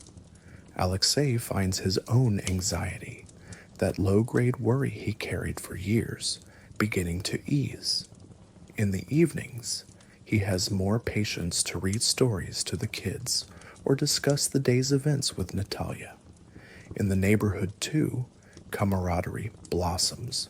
Residents plan community cleanup days or celebrations on the uniform rest day. 1 month, the sixth day off, coincides with the anniversary of the October Revolution, November 7th, 1932, which effectively gives a 3-day stretch of no work. The block committee organizes a small street festival with red flags, music from a gramophone, and games for children. Alexei watches little Anya dance in a ring with other children and feels a swell of contentment, something he hasn't felt so fully since before the continuous week experiment began. The 1930s advance, and while life remains hard in many ways, work is intense, political pressures loom, and whispers of far-off troubles in Europe begin. The rhythm of time at least feels more humane now. The 6-day week becomes the new normal. In practice, many people even start referring to the 6th day off as Sunday again among themselves, despite its shifting date. So dear is the concept of a weekly shared holiday. Churches quietly hold services on that rotating rest day, be it a Wednesday or a Saturday, treating it as the de facto Sunday. Anna Ivanovna goes whenever she can, and sometimes she even takes the grandchildren, who marvel at the ceremonies. Alexei and Natalia, while not overtly religious, allow this, seeing how it connects the children with their heritage and gives their mother joy. As for Alexei's role as an educator, he also senses a change in the ideological environment around the week's question. The state's early zeal to obliterate old customs seems to have softened into pragmatism. The propaganda posters that once trumpeted no collective rest quietly disappeared and were replaced with ones praising productivity in general. The subject of the Neprarivka becomes a lesson in his civics class, a cautionary tale of an experiment that officially was modified to better serve the people's needs.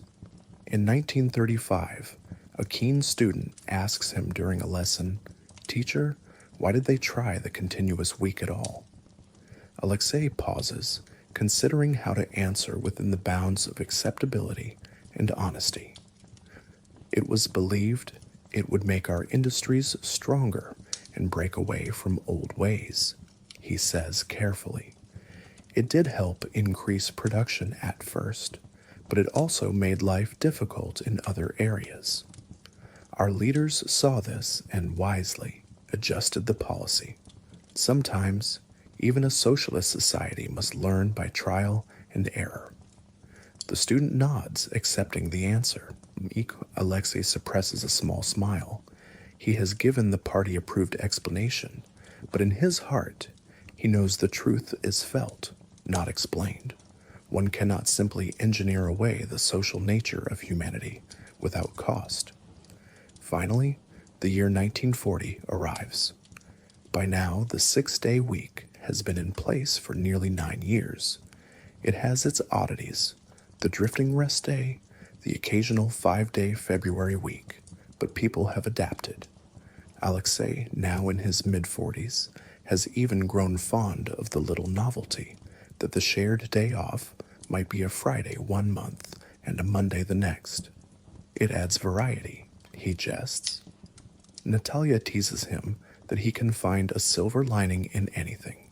Their children are teenagers now. Victor is studying at a technical institute, and Anya is in secondary school. How time has flown and how much they have endured. In early summer, rumors fly of another change. Whispers that the government might restore the classic 7-day calendar outright. Many shrug it off as unlikely. After all, the 6-day system works reasonably now.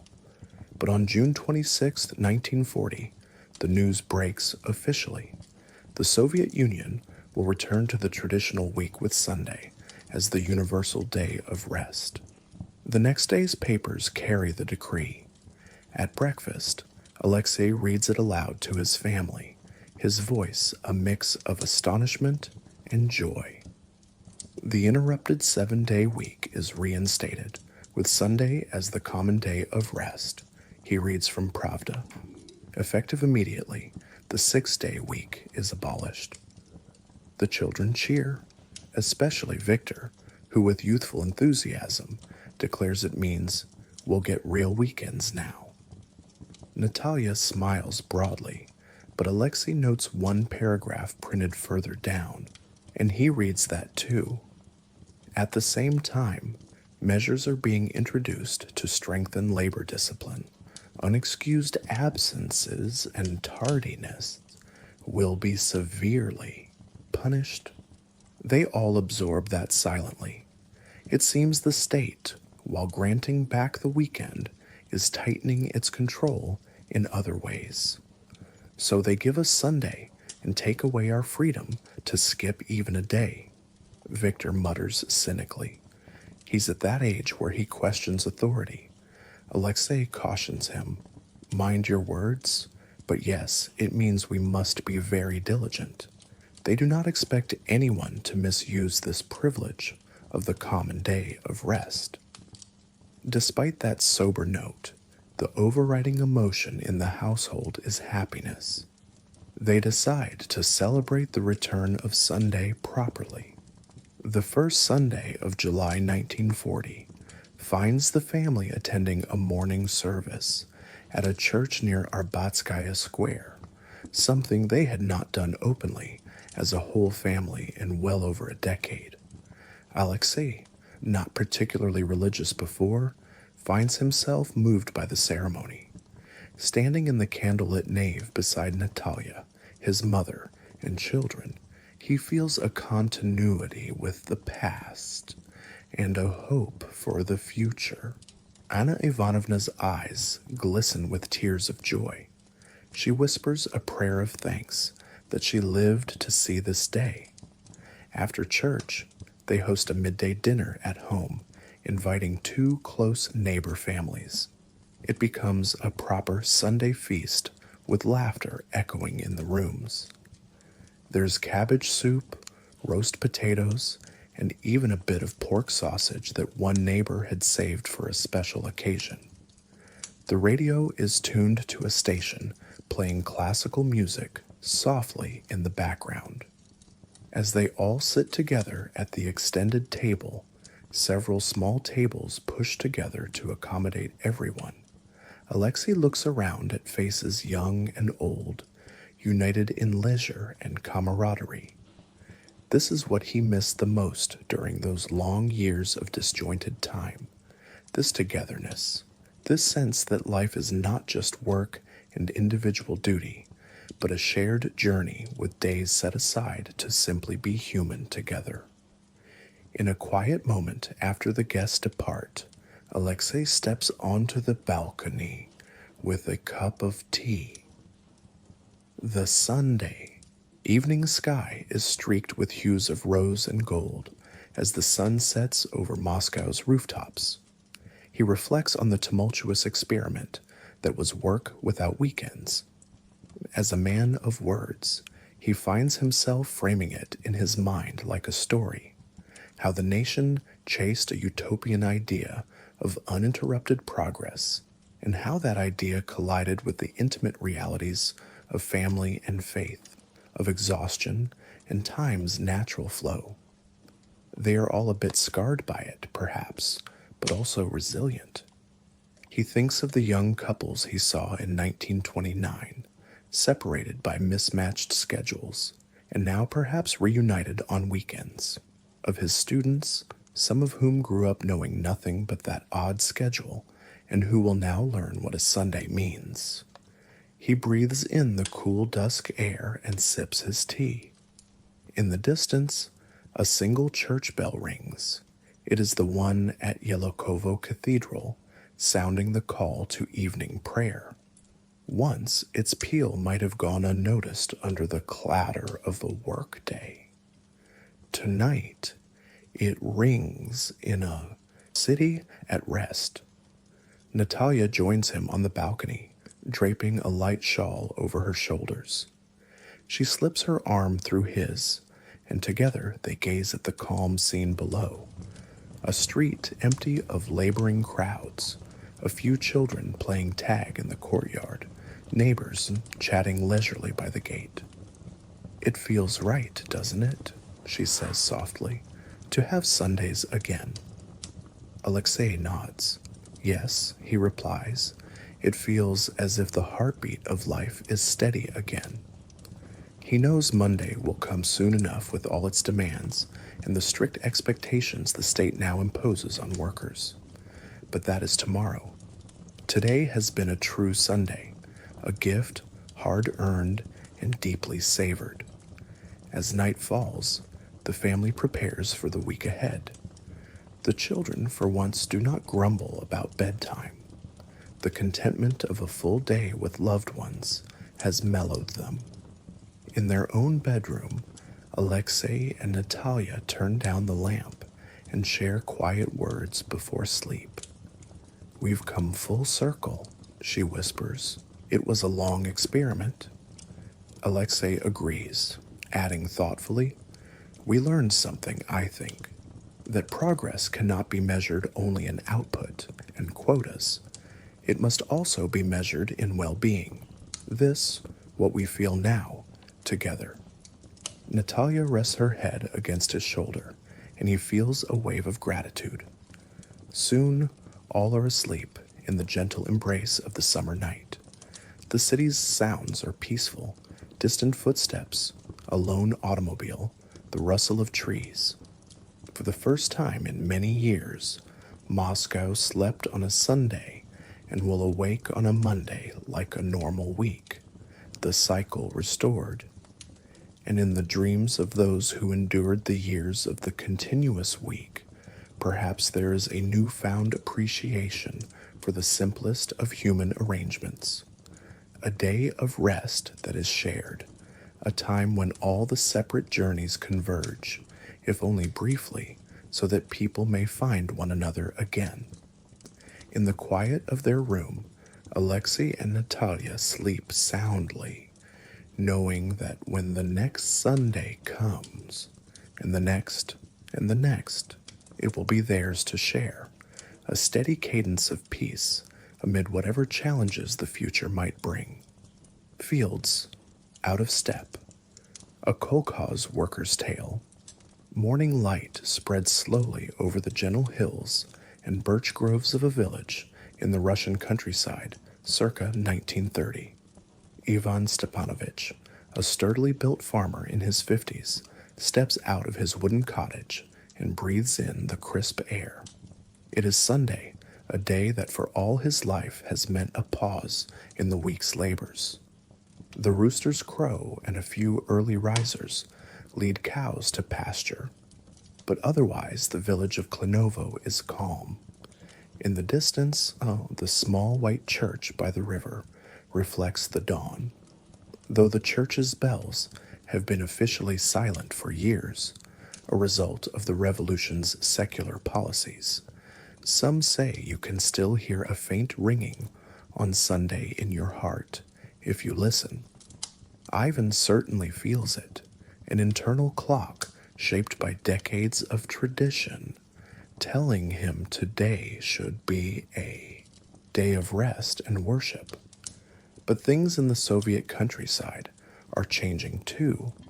Ivan is now a member of the local kolkhoz, the collective farm, formed a year prior when individual farms were merged under state directive. With collectivization has come a push to modernize and discipline rural work habits. There's talk of the new continuous week that's been implemented in cities, though here in Klinovo, life remains more tethered to the seasons than to any factory whistle. Still, the kolkhoz chairman, a zealous young man named Dmitri, is determined to prove that their village can be as progressive as any industrial enterprise. He's been urging farmers not to waste time on old-fashioned Sunday idling. This Sunday morning, as Ivan tends to a few chores, feeding the chickens, checking on a calf born 2 nights ago, he sees his neighbor, old Pavel, shuffling off toward the church with a walking stick. A few other elders follow, heads covered and prayer, books tucked in their coats. Officially, the church is closed, but informally, the caretaker sometimes opens the side door on Sunday mornings for a handful of devout souls to slip in and light candles. Ivan's wife, Maria, appears on the porch, wiping her hands on her apron. "I'm going to see if Father Constantine might say a short prayer today," she says quietly. Ivan nods. "Go on then," he replies. "I'll finish up here and join you soon." Though not an overtly pious man, Ivan likes to stand in the back of the church on Sundays, hat in hand, absorbing the peace and familiar rituals that connect him to his forebears. It's a comfort that even the new Soviet ways haven't entirely snatched from them, at least not in their remote village where officials rarely interfere openly in such matters. Later that morning, as a pale sun filters through the old church's cracked windows, Ivan stands beside Maria and a dozen villagers in prayer. The priest murmurs the liturgy softly. They must be cautious, for an informer could always be about. But here in this holy space, time feels different. The troubles of collectivization, the new schedules, the slogans, all recede as the people recite ancient words and cross themselves. Ivan's old father, nearly 80, is present too, kneeling in the front. The sight of his father's gnarled hands folded in prayer moves Ivan. It reminds him that some rhythms run deeper than any government decree, the rhythm of faith, of soil, of communal gatherings that have marked village life for centuries. By noon, the unofficial service concludes and the congregants disperse. Normally, they might linger to chat, but times being what they are, most slip back to their daily tasks. This Sunday, Dmitri the kolkhoz chairman has called for a brief meeting in the barn that serves as their headquarters. Reluctantly, Ivan and the others make their way there. Inside the large wooden structure, a red banner with Lenin's face hangs next to a chalkboard with duty rosters. Dmitri, barely 25 and full of ideological fervor, waits with a clipboard. Once a decent crowd assembles, men in work clothes, a few women with headscarves, Dmitri clears his throat. "Comrades," he begins, "I want to discuss increasing our farm's productivity. The city factories have adopted a continuous work week, never stopping production.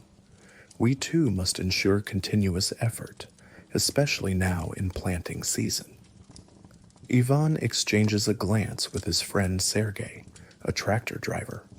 They know Dmitri has been obsessed with this notion of continuous labor for weeks. "Now, I understand Sunday has been a traditional rest," Dmitri continues, "but we cannot afford old habits. The party calls us to forward movement. I expect all able-bodied Kolkhoz members to treat today as any other day. After a short lunch, we should resume field work." He speaks earnestly, eyes darting to gauge reactions. The spring wheat won't sow itself, and the new tractor needs operators. We had rain delays last week. We must catch up.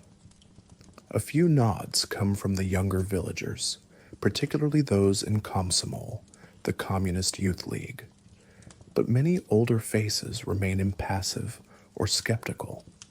Old Pavel, who had been at church, speaks up in a raspy voice.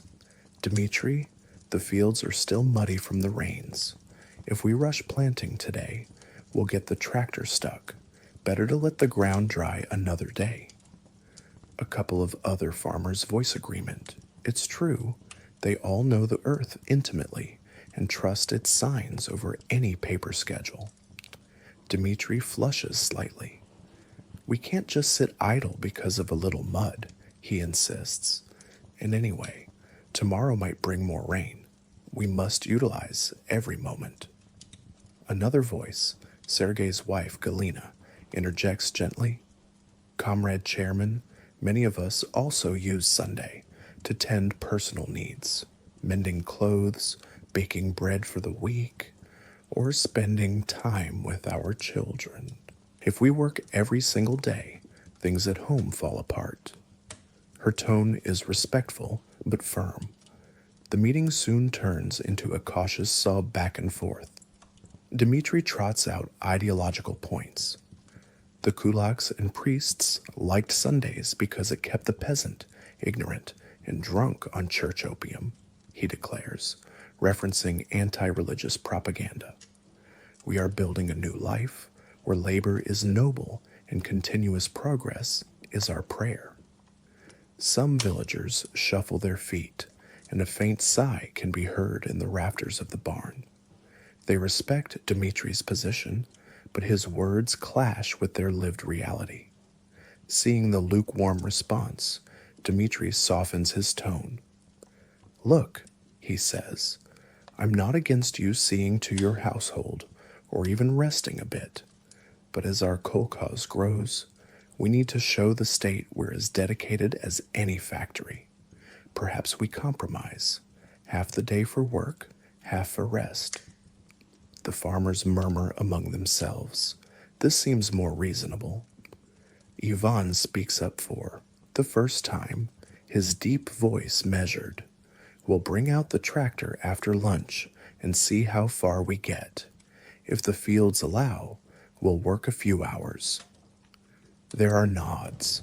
This plan honors both the necessity of planting and the villagers' desire to keep Sunday somewhat special. The meeting ends on that tentative note. True to their word, later that afternoon, Ivan and a handful of men roll out the shiny new tractor, one of the few blessings brought by collectivization in Ivan's mind, access to machinery. The earth proves indeed too soggy in parts. The tractor's wide treads gouge ruts, and they have to be careful to avoid the lowest fields. They manage to sow seeds on a higher patch of land for a few hours, then call it a day by late afternoon. As they clean mud off the tractor, Ivan chuckles to Sergei. See? The land has its own plans. We worked as much as it allowed, not as much as a calendar told us. Sergei grins and pats the tractor fondly. She did her best, too. We'll do more tomorrow when conditions are right.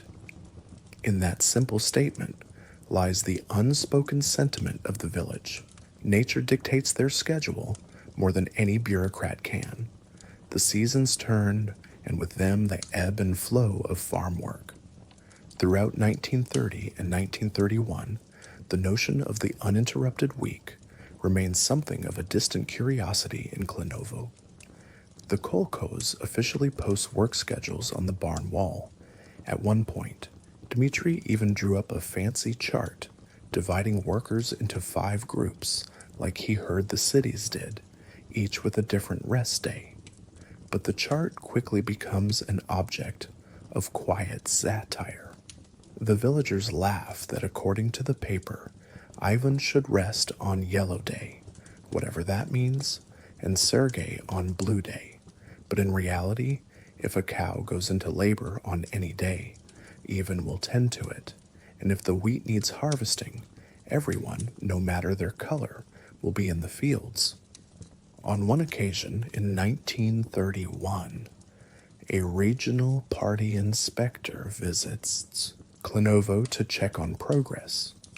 Dmitri nervously showcases the kolkhoz's achievements, modest but real. More land plowed than the year before, a new chicken coop built, etc. The inspector, a stern man in a suit incongruously clean amid the farm dirt, asks about labor discipline. Do your people still take Sundays off? He inquires with a frown. Dmitri, eager to impress, claims, We have implemented a 6-day work schedule, comrade. Every 6th day is a rest, as per latest policy. Ivan, who is present in the group, keeps his eyes on the ground to hide a smirk. The truth is, they did no such thing uniformly, but Dmitri isn't exactly lying either. Often they do work 5 days and rest the 6th, but just as often nature or necessity dictates a different pattern. Sometimes it rains on a workday and everyone stays home, then they all labor Sunday to make up, or vice versa.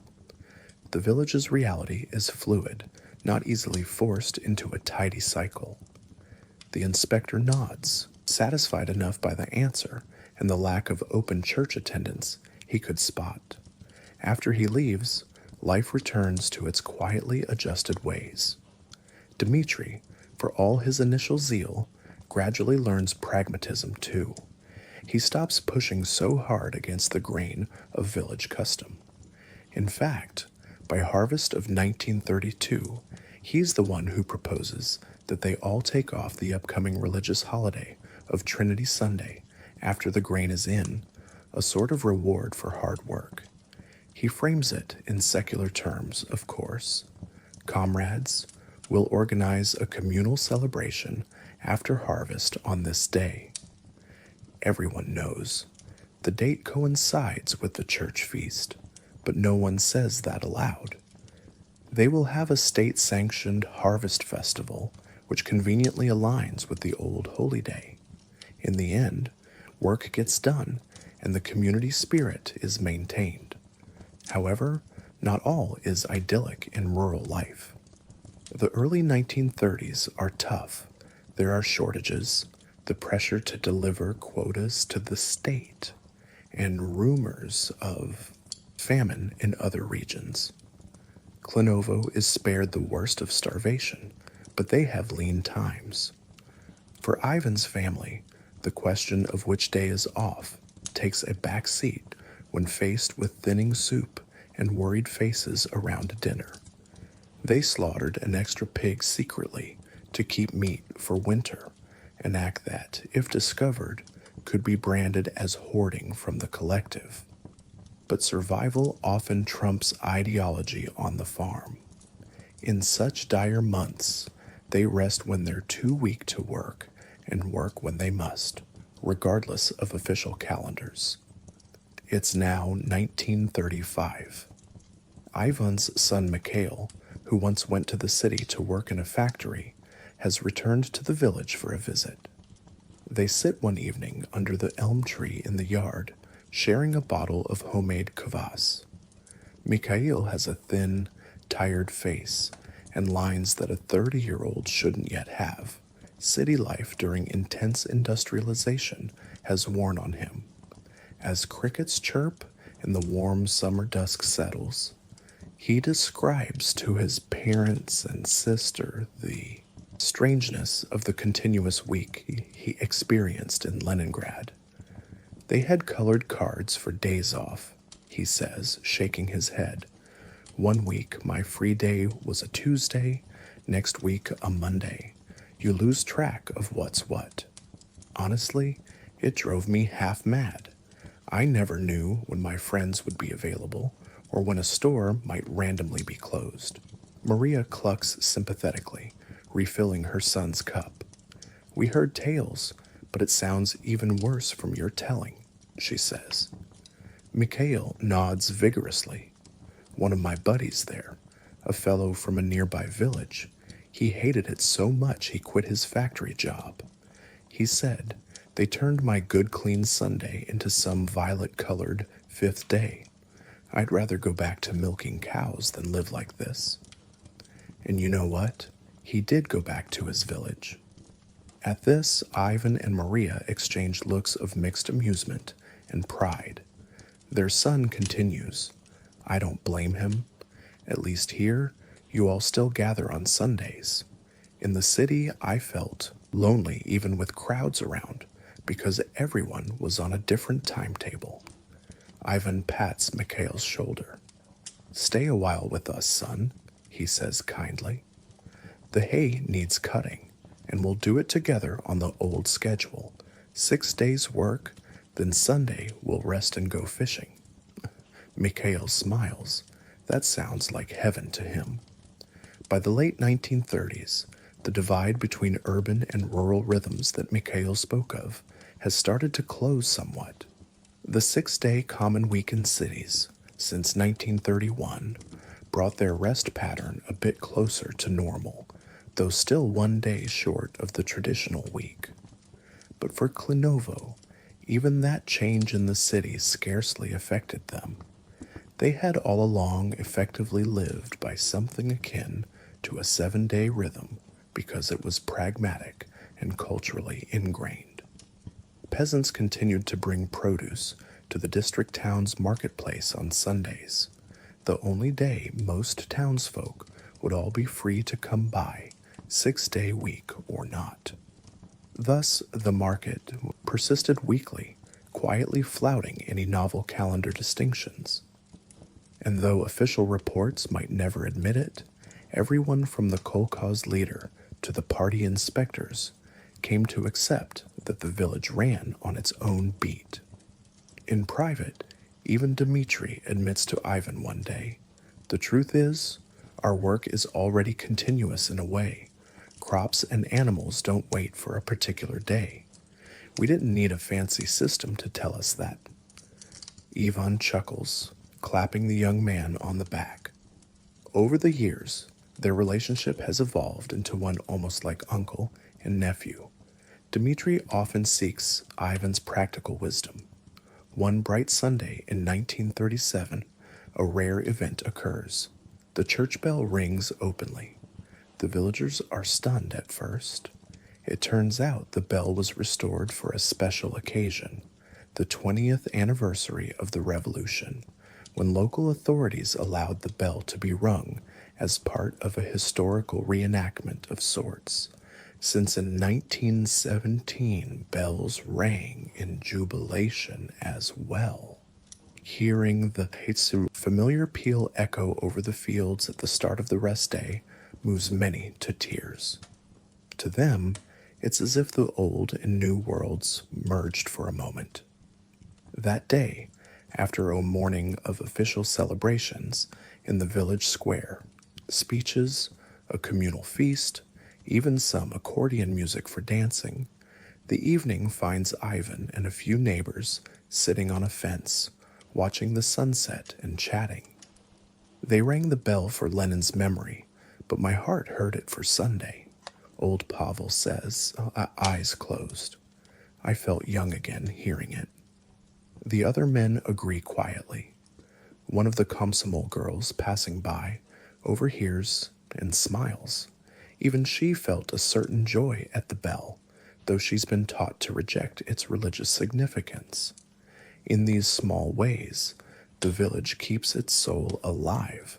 The state might dictate many things, but the slow pace of a Sunday evening, with the sun casting long shadows on the rye fields and families gathering to share a simple meal, remains much as it always was.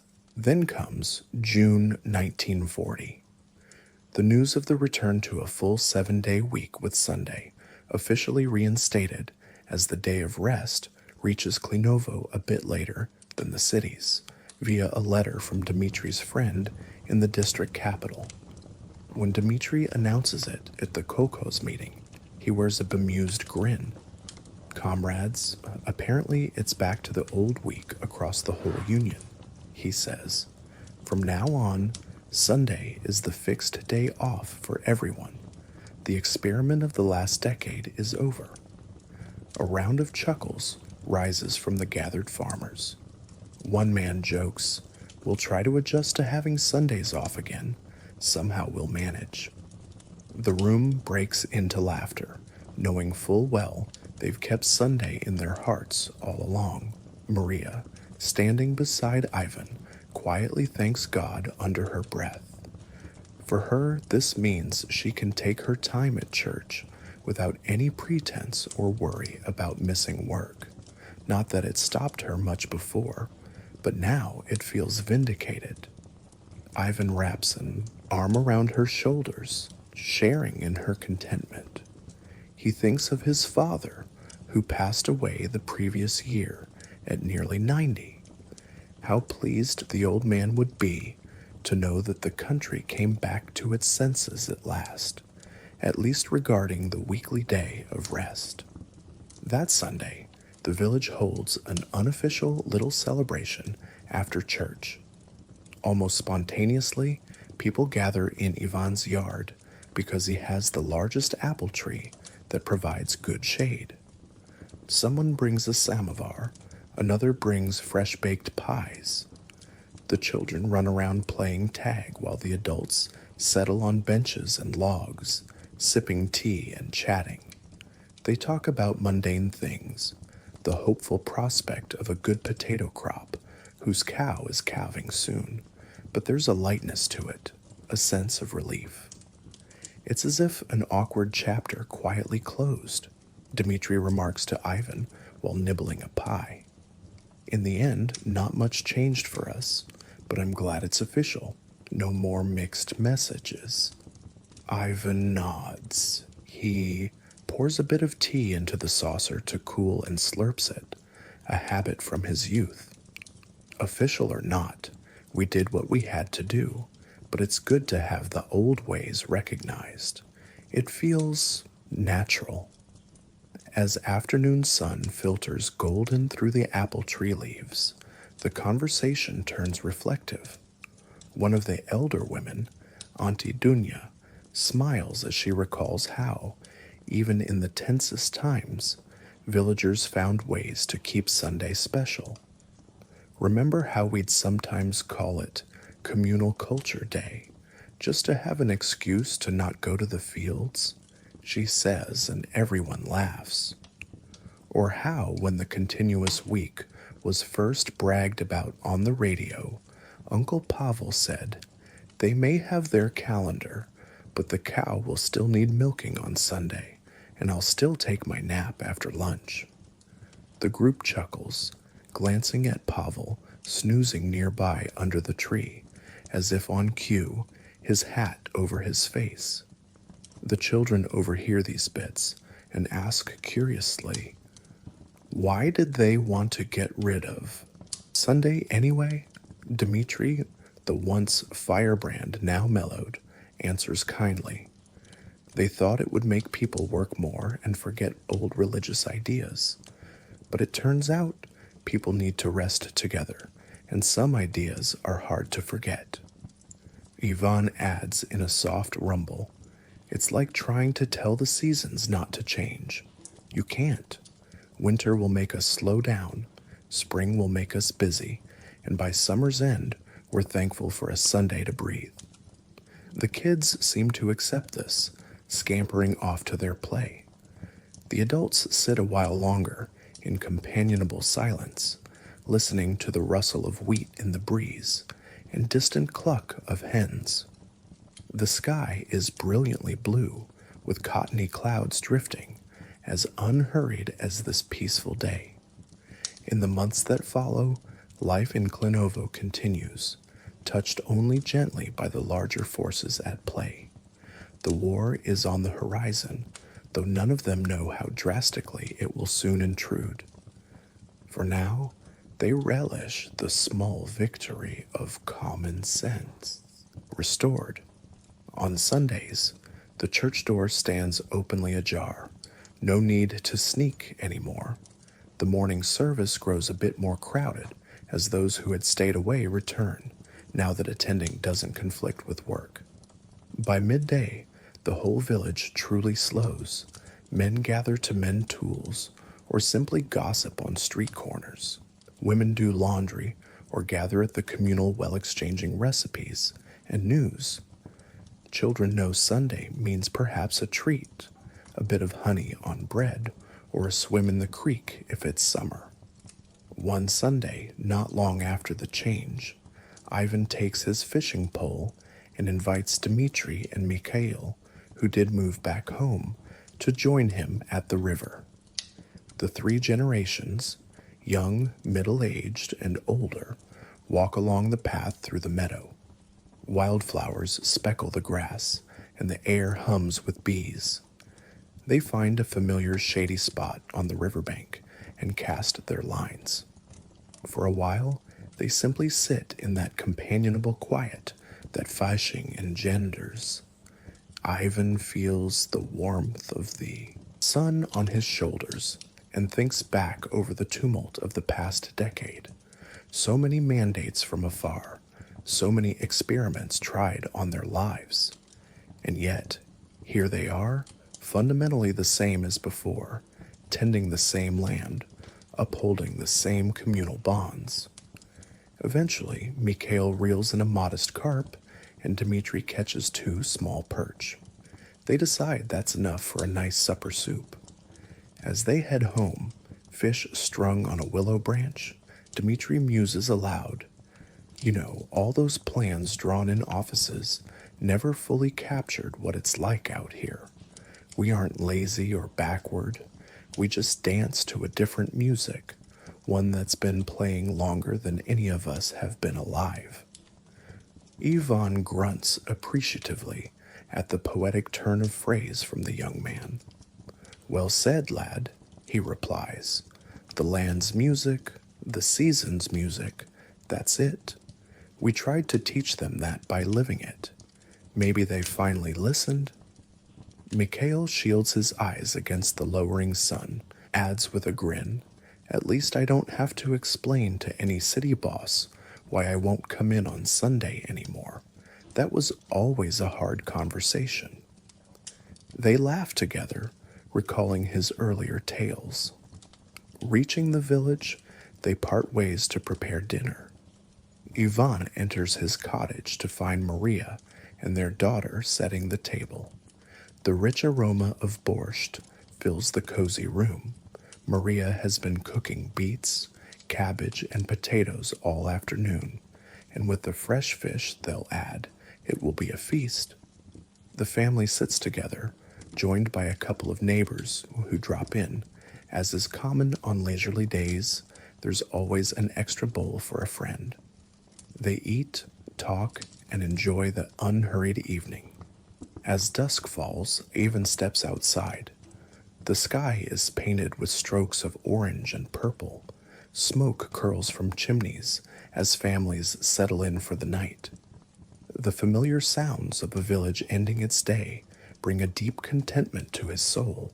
A cow lowing in a barn, an infant's cry, quickly comforted, distant laughter from youths strolling.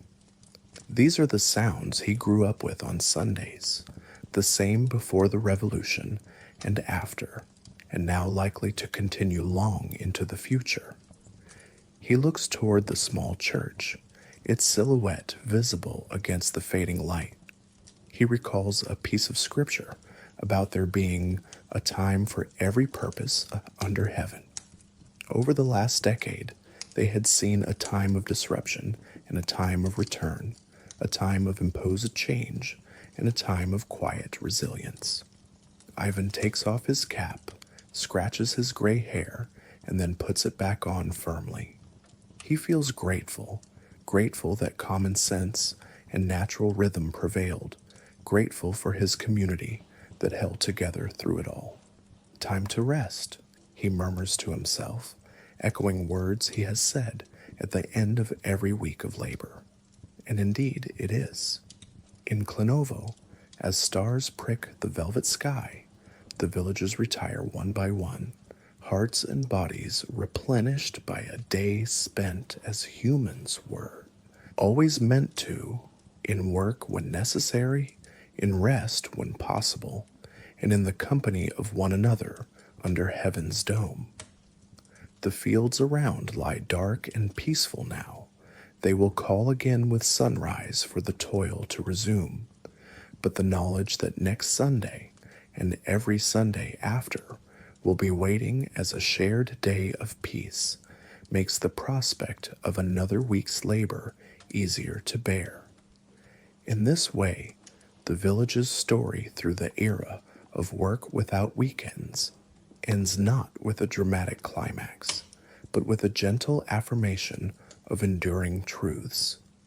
As Ivan and Maria blow out their oil lamp and settle into bed, they whisper thanks for the day and for the strength to meet whatever tomorrow brings. Outside, the night breeze rustles through the wheat stalks, almost as if the land itself is breathing a sigh of relief. The Soviet labor experiment came and went, but the ancient pulse of village life carries on, steady, unbroken, and comfortingly familiar, lulling the world of Klinovo into a contented sleep. Epilogue: A retiree's quiet reflections. In the autumn of 1940, Pyotr Ivanovich, the same retiree who years ago sat in a park reading about the coming continuous week, now sits by his apartment window in Leningrad, gazing at a tranquil Sunday street. He is 81 years old. The years have etched more lines on his kindly face, and his hair is a wispy crown of white, but his eyes remain observant and thoughtful. Outside, golden leaves drift down from the lindens lining the avenue. It is a Sunday afternoon, and for the first time in what feels like ages, Sunday truly sounds and behaves like Sunday again. From his window, Pyotr watches a familiar scene unfold below. A father, mother, and two children stroll together, the parents pointing out something amusing in a shop window. A group of young men sits on a bench sharing cigarettes and jokes. No rush to be anywhere in particular. Across the street, an elderly woman emerges from the entrance of an apartment building carrying a small stool, which she sets up on the sidewalk. She produces a basket of socks and begins knitting in the mild sunshine, perhaps waiting for a friend to join her for their habitual Sunday chat. There's an easy grace to it all, a rhythm that Pyotr recognizes from the distant past and has longed to see return. He turns his gaze to the small table by his side. Spread before him are mementos of time's passage, a faded 1930 calendar with odd colored markings he kept as a curiosity, a newer 1941 calendar with a comforting grid of Monday through Sunday clearly printed, and his leather-bound diary. He opens the diary to a recent entry. In neat script, he has penned October 1940. We have our Sundays back. 11 years, a long detour to return to a simple truth. He adds another line while the thought is fresh. The heart of the people kept beating in 7-day time, even when the conductors of society tried to change the tempo. Setting the pen down, Pyotr allows memory to wash over him. He recalls that fateful autumn in 1929 when this grand experiment began, how he had worried what would become of communal life. He remembers the letters in the papers, the grumblings of workers, the confused looks of children whose weeks no longer made sense. He remembers, too, how things subtly improved when the cycle was lengthened to 6 days, and finally the quiet joy that spread when the true week returned. In his mind's eye he sees vignettes of those years. Nina, the diligent factory girl he once knew from the neighborhood, smiling as she left for a rare picnic on a common day off. The school teacher Alexei, who would sometimes visit Pyotr to borrow books, expressing relief that his family could gather freely again on Sundays, and stories from distant relatives in the countryside who wrote in letters about how little their village had cared for the new schedules in the end. These lives, these small stories, form a tapestry of resilience and adaptation that Pyotr marvels at. He has outlived many of his contemporaries, and with that perspective, he senses that the Soviet Union itself learned a lesson, however quietly. Not everything can be refashioned by decree, not without cost. Human beings, he muses, are not machines that can be switched to a new cycle with no fallout. We are social creatures bound by invisible threads of shared time and custom. Take away the collective pause, and those threads fray. Outside, a gentle breeze stirs the fallen leaves. Pyotr notices 2 teenage girls walking arm in arm, giggling over a private joke. They pass by the old woman knitting, and one of the girls calls out, "Dobry den, a good day, Auntie Darya." Pyotr smiles. It warms him to see different generations intermingling in leisure, a sight that had grown rarer during the continuous week years when everyone's schedules were scrambled. He reaches for the samovar on his sideboard and pours himself a cup of tea, its steam curling in the late afternoon light. As he sips, he reflects on how evenings used to feel during the continuous week, many spent alone or witnessing others trudging to or from work at odd hours. By contrast, this evening promises contentment. His daughter and her children will visit soon for their regular Sunday supper. He can already picture his granddaughter running up the stairs and bursting through his door, full of stories about her week at school, knowing she'll not be hurried to bed early for a Monday class, for tomorrow is Monday and school resumes, but tonight they can linger a bit. The shared rest has refreshed them all. Pyotr's gaze falls on a small bookshelf where a few volumes stand, including an old family Bible and a Marxist pamphlet or two, symbols of the dual influences on his long life. He has learned to take wisdom from both and from life itself. In one of the pamphlets, a line extolled the idea that constant work would forge a new Soviet person. Perhaps there is some truth that work builds character, he thinks, but the pamphlet failed to mention that rest sustains the spirit. In the Bible, the commandment to rest on the 7th day stands out similarly, ancient insight recognizing a fundamental human need. He chuckles softly to himself. An atheist state inadvertently proved a religious precept right. After all, people do need a Sabbath of sorts. But Pyotr is not interested in, I told you so. Instead, what he feels is a gentle reconciliation of worlds, old and new finding a balance. The Soviet Union will continue to demand much from its citizens, he knows. In fact, just this summer, new laws made absenteeism a serious offense. Yet mercifully, they returned to the people a communal day of respite. Fear and discipline might drive them to work, but love and tradition will gather them on days like this. Finishing his tea, Pyotr places the cup down and closes his eyes for a moment. He listens. What does a free Sunday sound like now? He hears distant church bells, low and sonorous. Though religion is still suppressed, he knows some churches have reopened quietly, and the bells ring again, not silenced as before.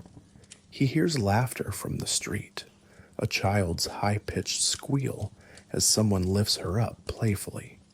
And he hears, beneath it all, a kind of collective exhale. It is as if all of society is breathing out the tension held in for years, settling into a natural rhythm once more. The soothing symphony of ordinary life is, to Pyotr, as beautiful as any music. Twilight descends slowly. Pyotr opens his eyes and is greeted by a pink sky. His family will arrive soon, and he looks forward to the clatter of their footsteps in the hall and the warmth of their embraces. Before they do, he takes a final moment of solitude to soak in the atmosphere. He thinks of those who didn't live to see this day, friends who struggled through lonely rest days, or overwork and passed on. He hopes they know peace now, wherever they are. On his windowsill sits a small potted geranium, its red blooms vibrant. He recalls planting it on a dreary day during the continuous week to give himself a sense of growth and life amid the monotony. That plant has since flourished, tended on many a quiet day when he had nothing else to mark time. Now, as it basks in the light of a harmonious Sunday, it almost feels symbolic. Life endures, and given a little care and regular sunshine, it thrives. At length, Pyotr rises from his chair. He slips on his old coat, more for the comforting weight than for warmth, and straightens the few medals on it, awards from long ago civil service that he rarely wears outside, but likes to polish occasionally. He wants to look presentable for dinner with his family. Stepping away from the window, he casts one more contented glance at the scene outside. The streetlights are just beginning to flicker on, and the pace of the passers-by has slowed as evening settles, couples arm in arm heading home, friends parting with waves, and do vstrechi, see you soon, knowing they had a day well spent. Pyotr murmurs a quiet benediction into the dimming light. Spokojnej noci. Good night, Sunday. Thank you for returning. It is half prayer, half sigh of gratitude. In his heart, he knows that come what may, be it war, hardship, or further change, the memory of these peaceful shared days will sustain them. For it is in these calm interludes that people find their humanity reaffirmed. He hears the door downstairs open, and familiar voices echo up the stairwell, the grandchildren's excited chatter, his daughter calling, "Papa, we're here." Pyotr smiles broadly. He moves to open his front door, welcoming the burst of life that comes spilling in. As the family enters amidst hugs and laughter, the last light of the sun disappears beyond the rooftops, giving way to a gentle night. And so, in the quiet cadence of a Sunday eve, our story draws to a close. The Soviet experiment with work without weekends has ended, leaving behind lessons etched not in textbooks or proclamations, but in the lived experiences of millions. Factories may roar and fall silent, policies may come and go, but the fundamental need for rest, for family, for shared time endures. In that enduring need lies a kind of hope, a reassurance that no matter how governments may seek to reshape daily life, the human spirit finds its way back to harmony. In Pyotr's little apartment, the samovar is refilled and the table set. Generations gather to break bread, recount stories, and simply be together. Through the window, the city's lights twinkle, and one could almost imagine them as candles marking a vast communal celebration of resilience. This day, like a soft lullaby, has soothed a nation's fatigue. As night deepens, one by one, lights in homes wink out. Leningrad drifts toward slumber under the watch of stars and the hush of a contented populace. For the first time in many years, they will all awake on a Monday that truly starts a new week in unison. Factories will rumble to life, schools will open their doors, and fields will beckon workers, but with renewed vigor, because a shared rest has done its quiet wonder. Work without weekends was an era of restless days and solitary pauses. Now, work with weekends, or at least with a common day of rest, has been restored, and with it the subtle joy of syncing one's heartbeat with that of neighbors and loved ones. In the grand narrative of history, the Neprarivka is a chapter that will be studied for its bold ambition and its practical failure. But in the gentle narrative of everyday lives, it is a story of adaptation, of families and communities stretching and bending with the times, and finally springing back to an equilibrium that feels right. It's a lullaby of a tale now, one that can be told on hushed evenings like this, to remind future generations of the value of a simple Sunday. And so, as the city sleeps and our characters find their rest, we too shall tiptoe away, leaving them in their peace. The lesson of their decade-long dream, or perhaps nightmare, of endless work is softly learned. Life's sweetness lies as much in the pauses as in the toil. With that understanding, we close our eyes on this scene. The week ahead looms with its demands, but for now, in this calm and immersive moment, all is as it should be. Sleep tight, dear listener, knowing that even in the churn of history, the rhythms of human kindness and rest endure. Good night.